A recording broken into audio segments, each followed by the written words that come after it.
Il y a des gens qui écoutent de la musique. Moi, j'écoute le crépitement des saucisses sur la plaque. Pour certains, ce n'est que du bruit. Pour moi, c'est la symphonie de ma vengeance. Chaque fois que la graisse crépite, je me souviens de lui. Je me réveillais la nuit. Viens m'aider à préparer les saucisses, petite. Et sa main glissait déjà sous ma chemise de nuit. Je tremblais comme une feuille dans le vent. Cette odeur de saucisse, qui aujourd'hui me donne du plaisir, fut autrefois l'odeur de mon enfer. Je m'appelle Arlette Tisserand, mais tout le monde m'appelle Lette. Je suis née en 1947, dans une petite ferme à Saint-Pierre-des-Champs. Aujourd'hui, j'ai 77 ans. Je vis à Collioure et je possède une chaîne de restaurants qui a commencé avec un simple étal de saucisses au marché.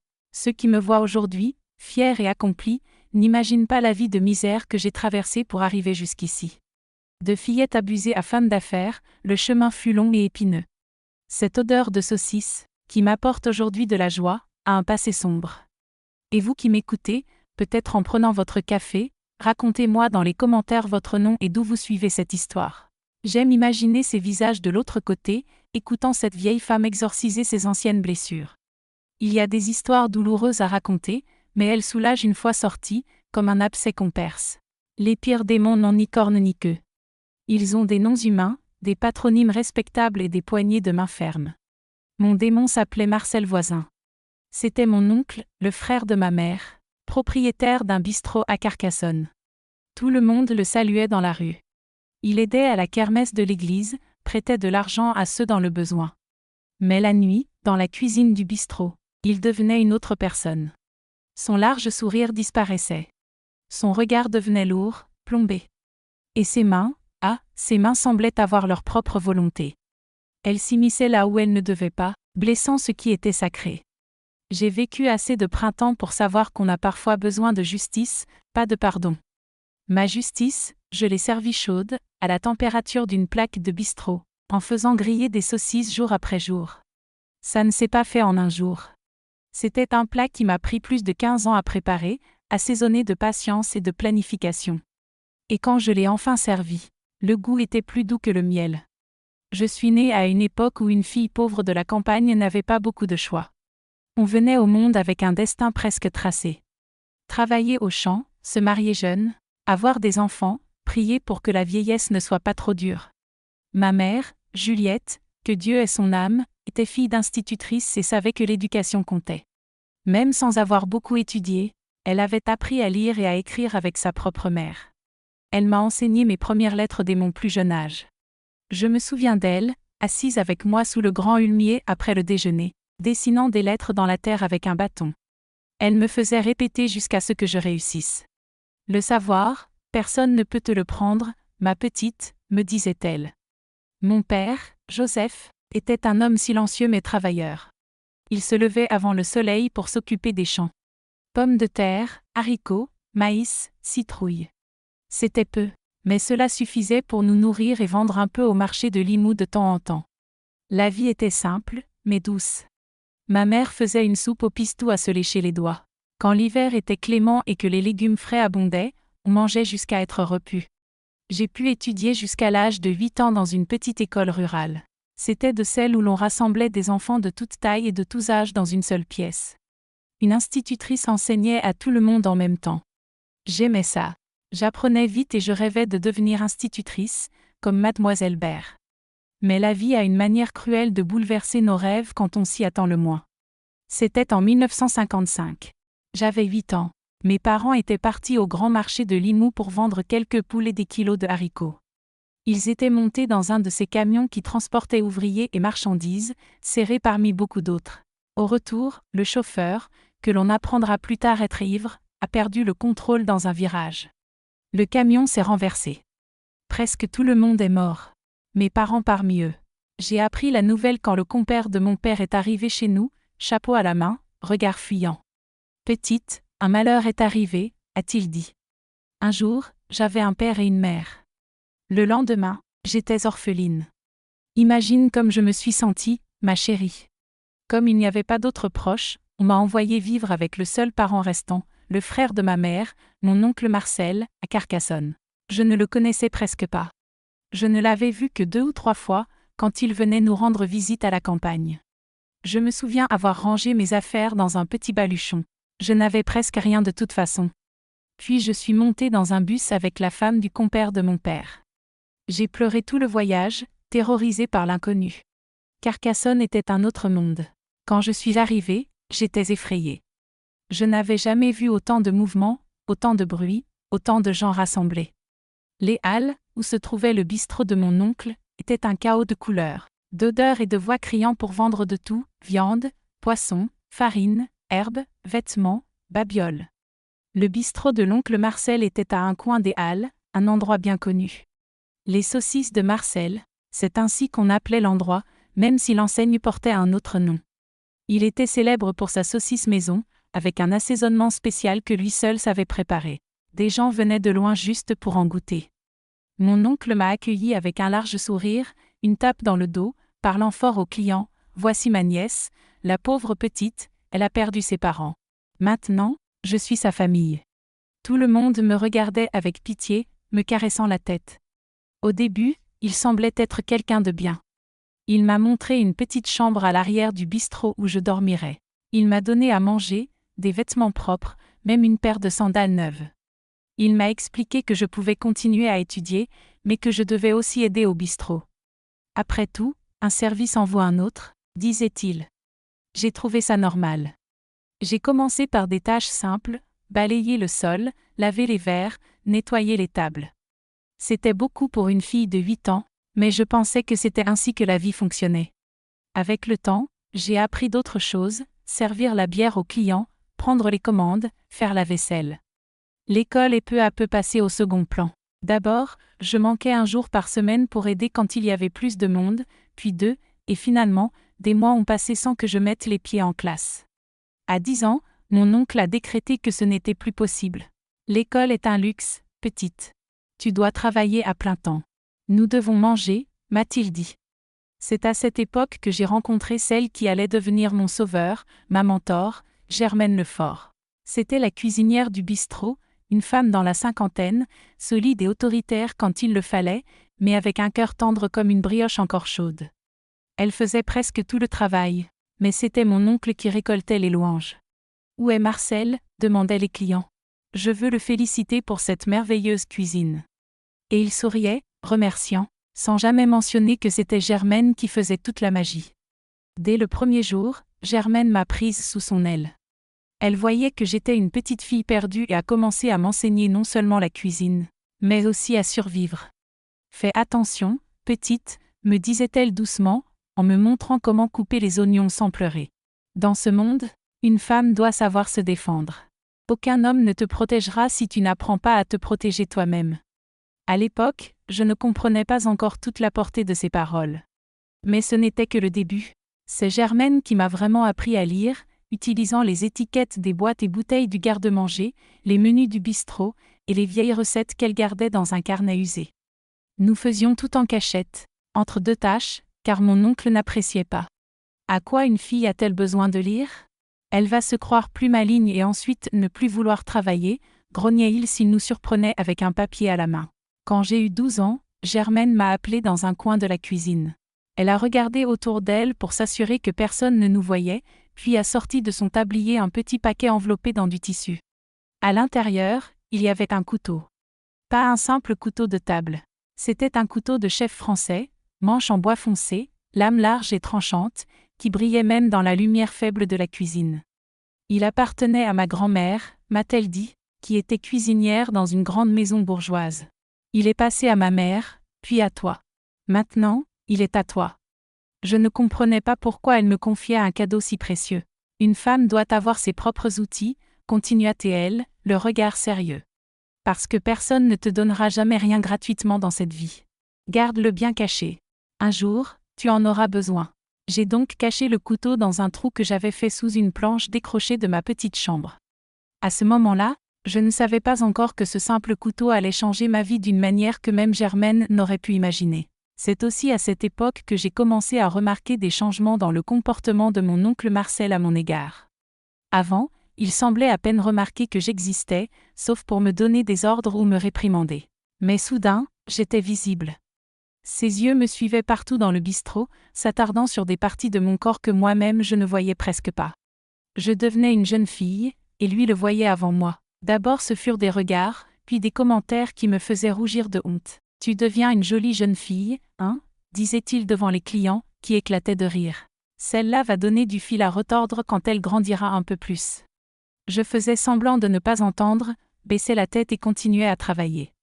Germaine le remarquait, fronçait les sourcils, mais ne pouvait rien dire devant les autres. Puis vinrent les attouchements, une main sur l'épaule qui s'attardait trop longtemps, une bousculade qui ne semblait pas accidentelle, des doigts effleurant mon bras, mon cou, mon dos quand je passais. J'essayais d'éviter de rester seule avec lui, mais dans un espace aussi petit que ce bistrot, c'était presque impossible. Un jour, il est venu m'annoncer que je changeais de chambre. La petite pièce où je dormais allait devenir un débarras, et je dormirais désormais dans une pièce juste à côté de la cuisine. « C'est mieux comme ça, dit-il. Comme ça, tu te réveilles et tu es prête pour commencer le travail tôt. » La nouvelle chambre était minuscule, sans fenêtre, avec une porte donnant directement sur la cuisine. Un simple matelas par terre, c'était tout. « Tu n'as pas besoin de plus, ajouta-t-il. De toute façon, tu viens ici seulement pour dormir. » Cette même semaine, je me suis réveillée en sursaut au milieu de la nuit à cause d'un bruit à la porte.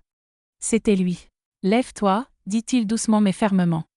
J'ai regardé dehors, il faisait encore nuit, pas 4 heures du matin. Mais, il est trop tôt, murmurai-je, confuse. « Lève-toi vite, insista-t-il, un ton qui ne laissait aucune place à la discussion. Je vais t'apprendre à préparer les saucisses. » Je me suis levée, tremblante, le cœur battant. La cuisine était plongée dans l'ombre, seule une faible ampoule illuminait la pièce. Tout était prêt, la viande, les boyaux, les épices. Le hachoir à viande manuelle était déjà installé au bord de la table. « Viens ici, » appela-t-il. Ce qui devait être un simple cours de cuisine se transforma en mon pire cauchemar. Je sens encore aujourd'hui son odeur, un mélange de sueur, de vin de marché et de tabac à rouler. Le bruit du hachoir à viande tournant sans cesse recouvrait tous mes sons, m'enfermant dans une prison invisible. Je ne raconterai pas les détails de cette nuit-là. Même à 77 ans, mon estomac se retourne rien qu'en y pensant. Quand le jour s'est levé et que les premiers employés sont arrivés au marché, j'étais recroquevillée dans ma chambre, le corps endolori, l'âme éclatée en 1000 morceaux. Le pire n'était pas ce qui venait de se passer, mais de savoir que ce ne serait pas la dernière fois. Et effectivement, cela devint une routine pendant des années, toujours le même prétexte. Toujours au milieu de la nuit, toujours avec le hachoir et l'odeur de la saucisse mêlée au sang, toujours avec ce tablier taché qu'il ne retirait jamais. Moi, je devenais une coquille vide. Je quittais mon propre corps mentalement pour échapper à la douleur, me réfugiant dans des images d'endroits sûrs et heureux. Mais peu importe combien je m'efforçais de m'échapper, mon corps restait là, souffrant et marquant chaque humiliation. J'ai pensé à fuir, bien sûr, mais où aller ? Pas de famille, pas d'argent, nulle part où me cacher. Et chaque fois que je rassemblais mon courage, il semblait deviner mes pensées, me rappelant ma place. « Tu n'es rien, petite. Tu n'as personne d'autre que moi. Et si tu quittes cette maison, que deviendras-tu dans les rues ?» La peur de l'inconnu me retenait. L'enfer que je connaissais semblait moins terrible que celui que j'ignorais. Une fois, j'ai tenté de confier mes tourments à la catéchiste de l'église. Je l'ai appelée à l'écart, le cœur battant. Mais quand j'ai commencé à parler, elle m'a interrompu, prenant mes mains dans les siennes. « Ma fille, dit-elle doucement, quoi qu'il arrive, rappelle-toi que c'est ton sang, ta famille. Mieux vaut un toit familier que la rue. Demande la force à Dieu et tiens bon. » Je n'ai plus jamais essayé de parler à qui que ce soit après cela. Germaine, elle, voyait tout. Ses yeux suivaient mes pas chaque matin, notant ma fatigue et ma peur, sans jamais poser de questions directes. Mais après une nuit particulièrement horrible, elle passa près de moi et murmura « Le couteau, petite, n'oublie pas que tu as le couteau. » Ce n'était pas un conseil pour l'utiliser contre lui, mais un rappel, j'avais quelque chose à moi, quelque chose qu'il ne pouvait pas prendre. Une clé, peut-être, pour m'extirper un jour de cet enfer. C'est ainsi que je vécus, si l'on peut appeler cela « vivre », de mes 12 ans jusqu'à mes 17 ans. Le bistrot prospérait, mon oncle Marcel était de plus en plus respecté, connu pour sa fameuse saucisse, créée en réalité par Germaine et, plus tard, par moi aussi. La routine des abus s'intensifiait, plus violente, plus humiliante, me laissant des marques que je devais cacher sous des vêtements longs, même dans la chaleur étouffante de Carcassonne. Plus je grandissais, Plus il semblait déterminé à me rappeler que je ne valais rien, que je devais le remercier pour un toit et de la nourriture. Puis tout changea. C'était en 1964. J'avais 10 ans. Je nettoyais la réserve à boissons du bistrot quand j'entendis mon oncle Marcel parler avec quelqu'un dans la pièce voisine. La voix m'était familière. Gustave Lenoir, un négociant en bétail qui venait parfois au bistrot. Il parlait à voix basse, mais la réserve était collée à la pièce et tout se transmettait parfaitement. Ce que j'entendis me glaça le sang. « Combien me dois-tu au juste » demanda Gustave. « C'est beaucoup d'argent, Marcel. Je ne peux plus attendre. »« Je sais, mais j'ai une proposition pour régler cette dette, » répondit mon oncle. Mon cœur s'arrêta presque quand j'entendis la suite. « La fille, ma nièce. » Un silence. Puis la voix de Gustave, glaciale. « La fille, cette maigre fillette qui travaille ici ?»« Celle-là même, » dit Marcel. « Elle est mûre maintenant. Et encore vierge. Elle peut servir d'épouse ou pour ce que tu voudras. Elle est à toi, en échange de la dette. » Je sentis mon estomac se nouer. Mon oncle me vendait. Littéralement. Comme si j'étais un sac de farine ou une tête de bétail. La goutte d'eau qui fit déborder mon monde. Mais à la place de la peur, quelque chose de nouveau naquit, une détermination froide et calculatrice, que je ne savais même pas capable de ressentir. Cette nuit-là, quand le bistrot ferma et que tout le monde partit, je cherchais Germaine avant qu'elle ne rentre chez elle. Je lui racontai tout ce que j'avais entendu. Elle ne sembla pas surprise. J'imaginais qu'un jour on en arriverait là, murmura-t-elle. Puis elle me regarda différemment, comme si elle prenait une décision importante. J'ai quelque chose à te dire, finit-elle par déclarer. Je ne voulais pas que ce soit ainsi, mais il n'y a plus de temps. Germaine m'expliqua qu'elle était malade, un cancer déjà avancé. Selon le médecin, il ne lui restait que quelques mois. Je ne voulais pas te laisser seule, mais je ne pourrais pas rester pour te protéger. Je pleurais comme une enfant. Elle était la seule personne qui m'ait jamais traitée comme un être humain. Elle me saisit fermement les épaules et continua. « Écoute bien, je vais mourir sans réaliser mon rêve d'avoir ma propre affaire. Je suis née à la mauvaise époque, je n'ai jamais eu ma chance. Mais toi, tu l'as. Tu es jeune, intelligente, tu sais déjà cuisiner mieux que beaucoup de chefs. Tu ne peux pas te laisser détruire. » À partir de ce moment, nous avons commencé à préparer ma fuite. Il ne s'agissait pas de faire n'importe quoi. Chaque détail devait être réfléchi, car une erreur et je n'aurais plus de seconde chance. Germaine a pris l'initiative de me transmettre tout son savoir culinaire, surtout la confection des saucisses, la fierté du bistrot. L'assaisonnement secret que mon oncle prétendait avoir inventé venait en réalité de la grand-mère de Germaine, avec des ingrédients dont il ignorait même le nom. Au fil des mois, alors que la santé de Germaine déclinait rapidement, nous avons intensifié mes leçons. Elle ne se contentait pas de m'apprendre à cuisiner. Elle m'enseignait également à traiter avec les fournisseurs, à calculer les coûts, à gérer les stocks, tout cela en cachette lorsque mon oncle n'était pas dans les parages. Elle poursuivait aussi mon apprentissage de la lecture et de l'écriture, cette fois dans un but précis. Je devais être capable de déchiffrer des recettes, de faire des calculs, de comprendre des contrats. J'ai commencé à voir le bistrot autrement. Ce n'était plus simplement le décor de mes souffrances, mais une entreprise que j'apprenais à analyser de l'intérieur. Je notais mentalement tout, qui étaient les fournisseurs, combien coûtait chaque produit, quelle était la marge, quels jours étaient les plus chargés.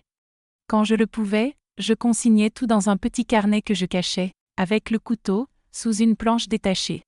Sur les conseils de Germaine, j'ai commencé à mettre de l'argent de côté. C'était compliqué, car mon oncle surveillait chaque centime qui entrait et sortait de la caisse. Mais j'ai découvert de petites failles, une pièce oubliée ici, un pourboire laissé là, un peu d'argent du marché que je réussissais à mettre de côté. C'était peu, très peu, mais je gardais tout dans le manche creux du couteau que Germaine m'avait offert. Elle m'avait montré comment démonter le manche pour utiliser l'intérieur comme cachette. J'ai aussi commencé à me rapprocher d'Antonio Ferra, le fournisseur portugais de viande qui approvisionnait le bistrot. C'était un homme sérieux d'une 50aine d'années, toujours respectueux à mon égard. Contrairement à beaucoup d'hommes qui fréquentaient le lieu, il ne portait pas mon oncle dans son cœur malgré leurs affaires communes. Peu à peu, avec prudence, je lui montrai mes connaissances sur la viande, les saucisses, l'assaisonnement. Il était impressionné. « Tu sais plus de choses que beaucoup de bouchers que je connais, petite », m'a-t-il dit un jour, avec son accent portugais marqué. Pendant ce temps, la situation avec mon oncle Marcel empirait. Les abus avaient maintenant lieu 3 à 4 fois par semaine. Si je résistais, il devenait violent. J'ai commencé à accumuler de petites cicatrices, brûlures de cigarettes sur les bras et les cuisses, des marques que je cachais sous des vêtements longs, même dans la chaleur étouffante de Carcassonne. À présent, la menace de me voir vendue à Gustave était constante. Je ne savais pas quand cela arriverait, mais à la façon dont ces deux hommes parlaient ensemble, je pressentais que ce ne serait pas long. Germaine dépérissait peu à peu. Elle continuait à travailler jusqu'à ce qu'elle ne puisse plus tenir debout. Le dernier jour où elle est venue au bistrot, elle m'a appelé à l'écart et m'a dit « C'est presque l'heure, petite, pas seulement pour moi, mais pour toi aussi. Utilise ce que je t'ai enseigné pour accomplir ce que je n'ai jamais pu faire. Sors d'ici, construis ta vie. » C'était la dernière fois que je la voyais. Une semaine plus tard, j'ai appris sa mort. Je n'ai même pas pu assister à l'enterrement car l'oncle n'a pas fermé le bistrot, pas un seul jour. La disparition de Germaine m'a laissée plus seule que jamais, mais aussi plus déterminée. Désormais, je n'avais que moi pour me protéger. Je devais être forte, intelligente et patiente. Le plan était presque prêt. Il ne restait plus qu'à attendre le moment propice. La cuisine du bistrot était devenue mon purgatoire personnel. Un lieu qui, en plein jour, grouillait de clients, de bruit et de mouvements. Mais quand la nuit tombait, il se transformait en un décor de peur, silencieux comme une tombe, à part le grincement incessant du maudit hachoir à viande. Les carreaux, jaunis par des années de graisse, de fumée et de tristesse, racontaient leur propre histoire. Certains étaient fendillés, d'autres manquaient par morceaux, comme si le temps ne pouvait plus supporter qu'ils restent témoins de tout cela. Le sol en ciment restait humide, même lors des journées les plus sèches, comme si la sueur et les larmes que j'y avais versées avaient pénétré chaque fissure. Le plafond était bas, oppressant, éclairé par une unique lampe faible et jaunâtre, qui oscillait au moindre souffle d'air venant de la petite fenêtre étroite près du poêle. Cette lumière tremblante projetait des ombres mouvantes sur les murs, donnant l'impression que des créatures rôdaient dans chaque recoin. L'odeur de la cuisine était impossible à oublier, une combinaison qui vous collait à la peau. La graisse ancienne incrustée dans les murs, la saucisse fumée suspendue à des fils, et la sueur âcre de mon oncle formaient un parfum que je traînais avec moi, même après m'être lavé. Il semblait marquer son territoire, s'incruster dans mes cheveux, ma peau, dans chaque respiration. La grande table en bois, au centre de la cuisine où tout était préparé, portait les traces de tant de sang animal, de coupes et d'épices. Des entailles profondes, cicatrices du bois, reflétaient celles que j'accumulais dans mon âme. Dans un coin, le grand poêle en bois transformait la cuisine en four de boulanger, mais en hiver, c'était le seul endroit qui nous apportait un peu de chaleur. Dans l'autre coin, l'évier en pierre restait bouché, avec de l'eau stagnante et des restes de nourriture flottants. Cette cuisine, qui le jour nourrissait des dizaines de clients et battait au rythme du bistrot, devenait la nuit mon propre enfer. C'est là que j'ai perdu mon innocence, ma confiance et presque ma santé mentale. Et pourtant, paradoxalement, c'est aussi là que j'ai appris à survivre, à observer et à planifier. C'est dans cette cuisine que j'ai juré qu'un jour je me vengerais, même si cela devait prendre toute une vie. Mon oncle Marcel était un homme massif, au corps large et aux bras épais, forgé par le port incessant de tonneaux de bière et de sacs de farine. Il devait avoir environ 45 ans à cette époque, mais son visage toujours rouge lui donnait l'air fatigué et pluvieux. C'était un mélange de chaleur accablante de la cuisine, de vin qu'il ingurgitait sans retenue et d'une hypertension qu'il prétendait ignorer.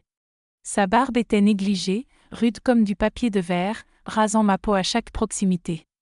Il portait toujours une chemise boutonnée, manches retroussées jusqu'au coude, laissant voir ses bras poilus couverts de tatouages anciens, souvenir de ses années en mer avant d'hériter du bistrot paternel. Au coin de sa bouche, il mâchonnait un kurde de façon incessante, et sur son épaule pendait toujours un torchon sale, utilisé pour essuyer la sueur, manipuler les casseroles brûlantes ou même se moucher. Ce qui m'effrayait le plus chez lui, c'était sa capacité à se transformer en deux personnes totalement distinctes. Le jour, devant le public, il était Monsieur Marcel, le patron respectable du bistrot, un homme salué par tous, généreux lors des inondations ou sécheresses, prêtant de l'argent et donnant à manger aux familles dans le besoin. Président de l'association des commerçants des Halles, il allait à la messe chaque dimanche et offrait des cadeaux aux enfants à Noël. Mais la nuit, lorsque le bistrot fermait et que nous restions seuls, il changeait de nature. Le large sourire factice disparaissait, remplacé par une expression dure et froide. Ses yeux se rétrécissaient, presque engloutis par la graisse du visage. Et ses mains étaient la pire partie. Grande, calleuse, moite de sueur, avec des ongles noirs de crasse, elle serrait la main des politiciens, des curés, des policiers le jour, et devenait la nuit des griffes qui déchiraient mon enfance. Il aimait le pouvoir. Le pouvoir sur ses employés, sur les clients endettés, sur les fournisseurs dépendants de ses commandes, mais surtout sur moi. J'étais une petite fille seule au monde, sans refuge ni protection. J'étais la proie parfaite. Les abus ont commencé quand j'avais 14 ans, en 1961. Jusque-là, il s'était contenté de regards, de remarques et de contacts apparemment accidentels. Mais cette nuit-là, tout a basculé. Je ne l'oublierai jamais. Il pleuvait à torrents, une de ces tempêtes d'été qui transforment le ciel de Carcassonne en marmite bouillante. Tout le monde était parti plus tôt à cause de l'orage, même Germaine. Je restais seule à finir de nettoyer la cuisine comme d'habitude. Il devait être près de 11 heures quand il a verrouillé la porte du bistrot, retourné la petite pancarte, fermée, et est venu dans la cuisine. Il était différent. Il avait bu plus que d'habitude, cela se voyait à sa démarche chancelante et à l'odeur forte de vin qui l'entourait. Mais il n'était pas trop ivre pour agir avec lucidité. « Petite, dit-il, en me fixant d'un regard glacial. Il est temps que tu apprennes à faire de vraies saucisses. » J'ai trouvé cela étrange. C'était toujours Germaine qui préparait les saucisses, d'ordinaire dès l'aube pour qu'elles soient prêtes pour le déjeuner. Je n'avais jamais assisté à cette préparation en pleine nuit. Mon oncle, il est déjà très tard, tentai-je de protester. Germaine le fait le matin, ajoutai-je, espérant qu'il comprenne. Silence, hurla-t-il en frappant la table avec violence. C'est moi qui décide ici et j'ordonne que tu apprennes maintenant. Il commença à sortir tout le matériel. La viande de porc du réfrigérateur, les épices, les boyaux, et il installa le vieux hachoir manuel au bord de la table. Cet appareil, lourd en fer, grinçait terriblement à chaque tour de manivelle. Pendant ce temps, il continuait de boire directement à la bouteille de vin. « Viens ici, ordonna-t-il, me tirant par le bras avec force. Il me plaça dos à lui, comme s'il allait simplement m'expliquer le fonctionnement du hachoir. Mais au lieu de cela, il me plaqua contre la table, son corps collé au mien. J'ai senti son souffle chaud, un mélange de vin rance et de tabac à rouler, effleurer mon cou, tandis que ses mains exploraient mon corps d'une manière inconnue jusqu'alors. « Oncle !» »« Non !» réussis-je à murmurer, le cœur battant à tout rompre. « Tais-toi !» murmura-t-il près de mon oreille, sa voix rauque. « Tu veux finir dans la rue ? C'est ça que tu désires ? Parce que je peux très bien te mettre dehors maintenant et alors voyons où tu dormiras et ce que tu mangeras. » De sa main libre, il mit en marche la vieille radio posée sur l'étagère à fond, et commença à tourner la manivelle du hachoir avec acharnement. Le grincement métallique se mêlait au bruit de la radio, étouffant tout son que je pouvais produire. Ce qui suivit fut l'expérience la plus humiliante qu'une fille de 14 ans puisse subir. Il portait toujours son tablier maculé de sang de porc. L'odeur, la douleur, l'humiliation étaient insoutenables.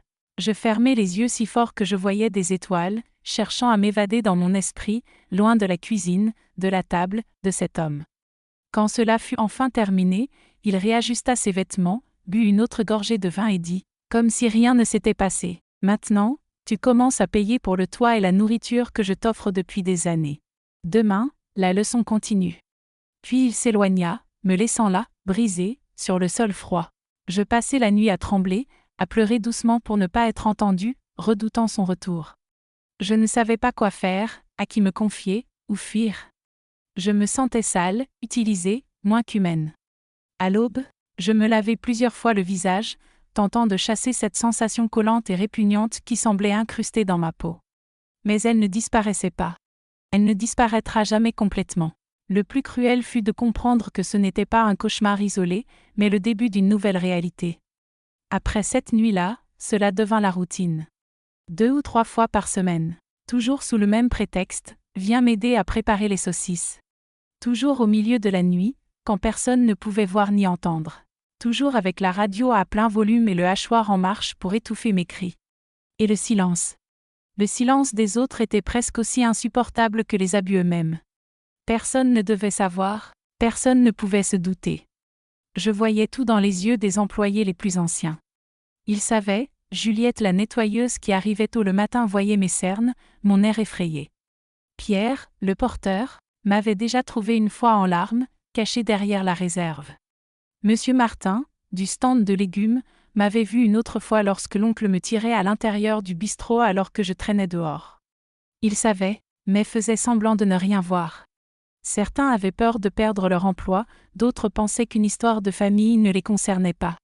D'autres encore s'en fichaient complètement, peu leur importait ce qui arrivait à une petite fille pauvre, orpheline et seule au monde. Leur silence quotidien me rappelait que je ne valais rien, que personne ne viendrait me protéger, que j'étais seule jusqu'au bout. Même les voisins du marché étaient au courant. Les murs du bistrot n'étaient pas épais, et au milieu de la nuit, quand tout était calme, beaucoup de choses se percevaient. Plus d'une fois, le matin, j'ai surpris des regards compatissants de femmes des étals voisins, mais personne n'agissait. C'est une affaire de famille, disait l'oncle dès qu'un curieux posait une question. Mieux vaut ne pas s'en mêler. Quant aux policiers, inutile d'en parler. De temps à autre, l'un d'eux venait au bistrot, mangeait et buvait gratuitement, puis repartait en souriant et tapotant l'épaule de mon oncle. Une fois, un policier me dévisagea longuement, puis dit à mon oncle, « Tu élèves bien ta nièce, Marcel ? Elle devient une jolie jeune fille. » Leur rire m'a glacé le sang. Après presque un an de souffrance, j'ai tenté de chercher de l'aide. Madame Céline, la catéchiste de notre église, semblait être une femme bienveillante, toujours douce, parlant d'amour et de protection des faibles. Je me suis dit qu'elle pourrait peut-être m'écouter ou m'aider. Un dimanche, après la messe, j'ai attendu que tout le monde parte et je me suis approchée, tremblante, à peine capable de parler. Je l'ai entraînée à l'écart et murmuré, « Madame Céline, il se passe quelque chose à la maison, avec mon oncle. Il me fait, la nuit, je n'ai pas pu. » Elle m'interrompit, prit mes mains dans les siennes et, d'une voix douce, comme à un enfant, dit, « Ma fille, quoi qu'il arrive, rappelle-toi qu'il est de ton sang, ta famille. La Bible dit que nous devons honorer père et mère, et dans ton cas, ton oncle qui joue le rôle de père. Mieux vaut un toit familier que la rue. Demande de la force à Dieu et tiens bon. » Je suis repartie de la plus abattue encore que lorsque j'étais arrivée. Si même l'Église, censée être un refuge, ne pouvait m'offrir de protection, où pourrais-je aller ? C'est à ce moment-là que j'ai compris qu'il n'y avait qu'une seule issue, me sauver moi-même, car personne ne viendrait le faire à ma place. Le temps avançait et les abus ne faisaient qu'empirer. Ce n'était plus 2 ou 3 fois par semaine, c'était presque quotidien. L'oncle Marcel devenait plus violent, surtout quand il buvait. Si je résistais ou tentais de l'éviter, il me blessait. D'abord, ce furent des gifles et des bousculades. Puis vinrent les blessures plus graves. Je craignais particulièrement les nuits où il venait avec ses cigarettes roulées. Il fumait ses tabacs puants et utilisait la braise pour me marquer si je n'obéissais pas exactement. Encore aujourd'hui, j'ai de petites cicatrices rondes sur les bras et les cuisses, souvenir de ces moments. Je portais des vêtements longs, même dans la chaleur écrasante de Carcassonne, pour les cacher. Si quelqu'un demandait, je répondais que j'étais maladroite ou que je m'étais brûlée avec du feu. En racontant cette partie de mon histoire, mes mains tremblent encore comme elles tremblaient alors. Partager ces souvenirs fait mal, mais je sais qu'il existe d'autres filles qui souffrent dans des cuisines à travers la France. Si cette histoire vous touche, appuyez sur le petit bouton « J'aime » sous cette vidéo. Cette action, quel qu'en soit le montant symbolique, permet à notre équipe de parcourir la campagne pour recueillir les récits de femmes silencieuses depuis des décennies. Nous avons besoin de carburant, de logement et de matériel pour donner une voix à celles qui ont gardé le silence si longtemps. J'ai survécu à ces années en m'accrochant à de petites échappatoires. Une de ces échappatoires fut le savoir. Alors que mon corps était prisonnier et martyrisé, mon esprit cherchait à s'évader par l'apprentissage. C'est à ce moment-là que Germaine est devenue plus qu'une protectrice. Elle est devenue mon enseignante. Elle avait dû comprendre ce qui m'arrivait. Jamais elle ne m'a interrogé directement. Peut-être par peur, peut-être pour ne pas m'obliger à évoquer cette douleur. Pourtant, elle a commencé à m'enseigner la cuisine d'une manière nouvelle, plus profonde, comme si elle me tendait une clé, une issue. « Fais attention, ma petite », me disait-elle quand nous étions seuls, tôt le matin avant l'ouverture. La cuisine, c'est le pouvoir. Celui qui sait cuisiner ne manque jamais de rien et ne dépend de personne. Elle m'a transmis tous les secrets des recettes du bistrot, surtout la fameuse saucisse, la spécialité de la maison. Alors que mon oncle Marcel se vantait de son assaisonnement secret, prétendument inventé de toutes pièces, Germaine m'a confié la vérité. La recette venait de sa grand-mère, une femme qui avait travaillé comme domestique puis cuisinière dans une grande maison bourgeoise. L'assaisonnement comprenait du safran, du gingembre, du poivre noir et d'autres épices dont mon oncle ignorait jusqu'au nom. Il croit tout savoir, murmurait-elle en souriant légèrement, mais il ne connaît que la moitié. Le reste est ici. Et elle touchait sa tempe. Et maintenant, il est aussi avec toi. C'est ainsi que j'ai transformé le symbole de mon oppression, les saucisses, en savoir et en espoir d'avenir. Chaque fois que l'oncle m'appelait au milieu de la nuit pour l'aider, je subissais l'horreur.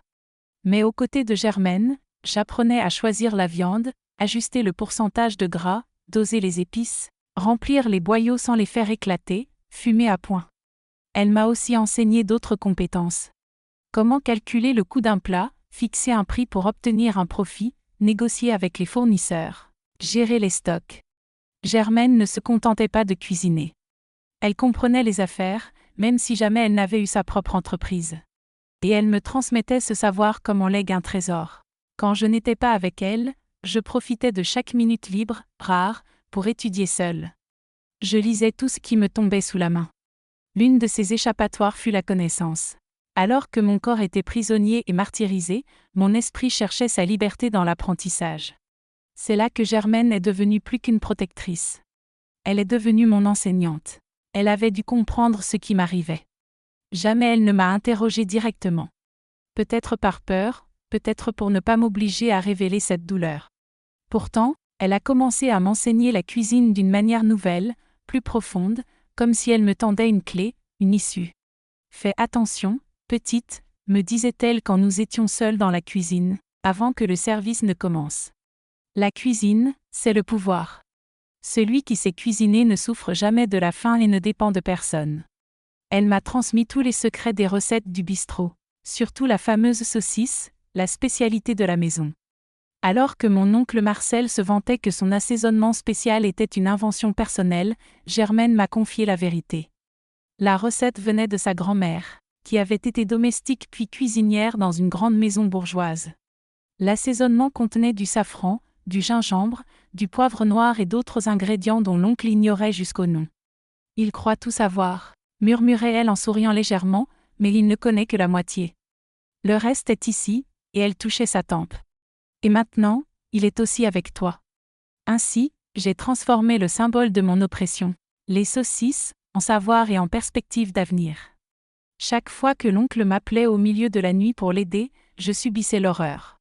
Mais aux côtés de Germaine, j'apprenais à choisir la viande, à doser le gras, à ajuster les épices, à remplir les boyaux sans les faire éclater, à fumer à point. Elle m'enseignait aussi comment calculer le coût d'un plat, fixer un prix rentable, négocier avec les fournisseurs et gérer les stocks. Germaine ne se contentait pas de cuisiner. Elle comprenait les affaires, même sans jamais avoir eu sa propre entreprise. Elle me transmettait ce savoir comme on lègue un trésor précieux. Quand je n'étais pas avec elle, je profitais de chaque instant libre pour étudier seule. Je lisais tout ce qui me tombait sous la main. Vieux journaux ayant servi à emballer du poisson, magazines oubliés par les clients, étiquettes de produits, menus d'autres bistrots. Germaine me prêtait en cachette un ancien carnet de recettes ayant appartenu à sa mère. Je mémorisais tout, craignant qu'un jour cela soit découvert et qu'on me le retire. Cet apprentissage secret était ma petite rébellion, ma façon de dire au monde que, malgré les violences de mon oncle, j'étais encore maîtresse de mon esprit. Il pouvait dominer mon corps, mais il ne pouvait pas m'empêcher d'apprendre, de rêver, de planifier. Les jours particulièrement difficiles, après des nuits atroces dans la cuisine avec lui, c'était cette connaissance qui me gardait en vie. Je répétais mentalement des recettes complexes, des calculs de proportions, des listes d'ingrédients. C'était ma prière, mon mantra, ce qui m'empêchait de basculer dans la folie. La situation a atteint son paroxysme quand j'avais 14 ans. La France entière connaissait des mouvements sociaux qui secouaient le pays. Mais dans mon petit monde limité aux ruelles de Carcassonne, la véritable révolution se préparait en moi. C'était un après-midi étouffant de mars. Le marché était presque désert à cause d'une pluie tombée plus tôt. J'étais dans la réserve à ranger les bouteilles quand j'ai entendu des voix dans la pièce voisine, où mon oncle faisait ses comptes et recevait les fournisseurs. J'ai reconnu le ton grave de Gustave Lenoir, un négociant en bétail qui venait souvent au bistrot. Par instinct, je me suis approché du mur fin séparant les pièces pour mieux écouter. « Combien me dois-tu exactement » demanda Gustave, impatient. « C'est beaucoup, Marcel, je ne peux plus attendre. »« Je sais, » répondit mon oncle d'un ton doux que je l'avais rarement entendu utiliser. « Mais j'ai une proposition pour régler cette dette. La fille, ma nièce. Mon sang s'est glacé. J'étais paralysée, incapable de respirer correctement. La fille, cette maigre gamine qui travaille ici, demanda Gustave, surpris. Celle-là même, confirma mon oncle. Elle est à point maintenant et encore vierge. J'ai voulu crier, hurler que c'était un mensonge, que c'était lui-même qui m'avait prise des années auparavant. Mais aucun mot n'est sorti. Elle peut servir d'épouse, ou elle est à toi en échange de la dette, continua-t-il. Un silence pesant s'installa, qui sembla durer une éternité. Puis Gustave parla, je dois voir la marchandise. D'abord, amène-la ici. Bien sûr, répondit mon oncle, presque joyeux. Je l'ai entendu s'approcher de la réserve. Je me suis éloignée du mur, feignant de ranger les bouteilles. Il a ouvert la porte, m'a dévisagé de haut en bas comme un animal et a dit « Viens ici. Quelqu'un veut mieux te connaître. » À cet instant, quelque chose a craqué en moi. Je ne saurais l'expliquer exactement, mais c'était comme un barrage qui cède après des années de retenue. Toute la peur, la colère, l'humiliation accumulées ont explosé d'un coup. Pour la première fois depuis le début de cet enfer, je n'ai pas eu peur. J'ai ressenti de la haine, froide et calculatrice, qui a éclairci mon esprit comme jamais. J'arrive, oncle, ai-je répondu avec une douceur feinte que je ne lui avais jamais montrée. Laisse-moi juste finir de ranger ces bouteilles. Il sembla surpris par ma docilité soudaine, puis acquiesça et retourna dans la pièce. Dès que la porte se referma, mon esprit s'est mis à travailler frénétiquement. J'étais arrivé au point que je redoutais depuis toujours, être vendu comme une marchandise. Il n'y avait plus de recul possible. C'était fuir ou être livré à un autre homme, peut-être pire que mon oncle. À cet instant précis, j'ai décidé que je ne serais plus une victime. J'allais reprendre le contrôle de ma vie, même si cela me coûtait très cher. Le plan que je mûrissais depuis des années est devenu soudain limpide. Je savais exactement ce que je devais faire, et je devais agir vite avant qu'il ne soit trop tard. J'ai respiré profondément, arrangé mes cheveux et suis entré dans la pièce où Gustave attendait, assis sur une chaise en cuir, son énorme ventre tendant les boutons de sa chemise. À côté de lui, mon oncle affichait ce sourire répugnant que je connaissais si bien. Ils m'ont observé comme deux loups scrutant un agneau sans défense. Ils ignoraient que cet agneau savait mordre. La voici, dit mon oncle en me tirant par le bras pour me placer devant Gustave. Qu'en penses-tu ? Gustave me dévisagea de la tête aux pieds comme on inspecte une tête de bétail. Tourne-toi de côté, ordonna-t-il. Je me suis exécuté, le ventre noué de dégoût. Maintenant, de dos, ajouta-t-il. Je fis ce qu'il demandait. H.M., murmura-t-il en se grattant la barbe mal rasée. Trop maigre à mon goût, mais elle fera l'affaire. Quand puis-je l'emmener ? Mon oncle haussa les épaules. Quand tu voudras, la dette est importante. Tu peux l'emmener aujourd'hui, même si tout est réglé. Ils commencèrent à discuter des détails comme si je n'étais pas là, comme si ma vie ne dépendait pas de leurs décisions. Ils parlaient de moi à la troisième personne, elle, la fille, jamais par mon prénom. Pour eux, je n'étais pas une personne. J'étais une marchandise, une forme de paiement. C'en fut trop. J'ai compris, en les écoutant négocier mon avenir comme on négocie un sac de pommes de terre, que je devais agir. Pas demain, pas dans une semaine. Maintenant. Si c'est pour aujourd'hui, interrompit mon oncle, je dois d'abord régler quelques affaires. La préparer correctement, prendre ses papiers. Gustave acquiesça. D'accord. Je reviendrai ce soir pour conclure l'affaire et prendre la marchandise. Quand il fut parti, mon oncle se tourna vers moi, le regard dur. Va te laver, te préparer et ne pense pas à faire des bêtises. Tu n'as nulle part où aller de toute façon. J'acquiesçai, feignant une docilité nouvelle. Je retournai dans ma petite chambre, la tête tournant à 1000 à l'heure. Le temps était compté pour exécuter mon plan de fuite. Je savais que je n'aurais pas d'autre chance. D'abord, je sortis de la cachette sous la planche détacher le couteau que Germaine m'avait donné et l'argent que j'avais économisé, caché dans le manche creux. C'était peu, très peu, mais cela suffirait. Ensuite, je pris le petit carnet où j'avais noté toutes les recettes apprises avec Germaine, y compris celle de la fameuse saucisse du bistrot, ainsi que le carnet de fournisseurs que j'avais emprunté dans le tiroir de mon oncle, avec les noms et adresses de tous ceux qui approvisionnaient le bistrot. Je n'avais pas beaucoup de vêtements ni d'effets personnels, alors je mis juste l'essentiel dans un petit baluchon. 2 changes de vêtements, le savon que j'avais fabriqué avec Germaine, et un chapelet ayant appartenu à ma mère, le seul souvenir que je possédais d'elle. Maintenant venait la partie la plus délicate et risquée du plan. Mon oncle n'allait pas me laisser sortir par la porte d'entrée avec un simple baluchon sous le bras. Je devais m'assurer qu'il ne m'empêcherait pas de partir, pire, qu'il ne viendrait pas me poursuivre ensuite. Germaine m'avait appris les vertus des herbes et des racines, non seulement pour cuisiner, mais aussi pour soigner. Une fois, elle m'avait montré un mélange destiné à aider à dormir ceux qui souffraient d'insomnie sévère. Attention, m'avait-elle prévenu, si tu en mets trop, la personne dort comme une pierre et peut même tomber malade. J'avais une petite fiole de ce mélange cachée parmi mes affaires. Germaine me l'avait donné lorsqu'elle avait remarqué que je ne trouvais pas le sommeil à cause des cauchemars. Je ne l'avais jamais utilisé par peur que mon oncle me trouve plongé dans un sommeil trop profond et que cela dégénère. Mais maintenant, cette petite fiole représentait ma chance de liberté. Je savais que le soir, mon oncle boirait du vin comme à son habitude. Il le prenait généralement directement à la bouteille qu'il gardait dans le tiroir de son bureau. Si je réussissais à y verser le contenu de la fiole sans qu'il s'en aperçoive, il s'endormirait profondément, me laissant le temps de m'enfuir avant le retour de Gustave. Le reste de la journée passa dans un brouillard d'anxiété et de peur. Je faisais semblant de travailler normalement au bistrot, servant les clients et faisant la vaisselle. Mais intérieurement, j'étais en ébullition. Chaque minute me semblait une éternité. Chaque regard de mon oncle me faisait craindre qu'il remarque quelque chose de différent dans mon comportement. Finalement, le bistrot se vida peu à peu. Les derniers clients partirent.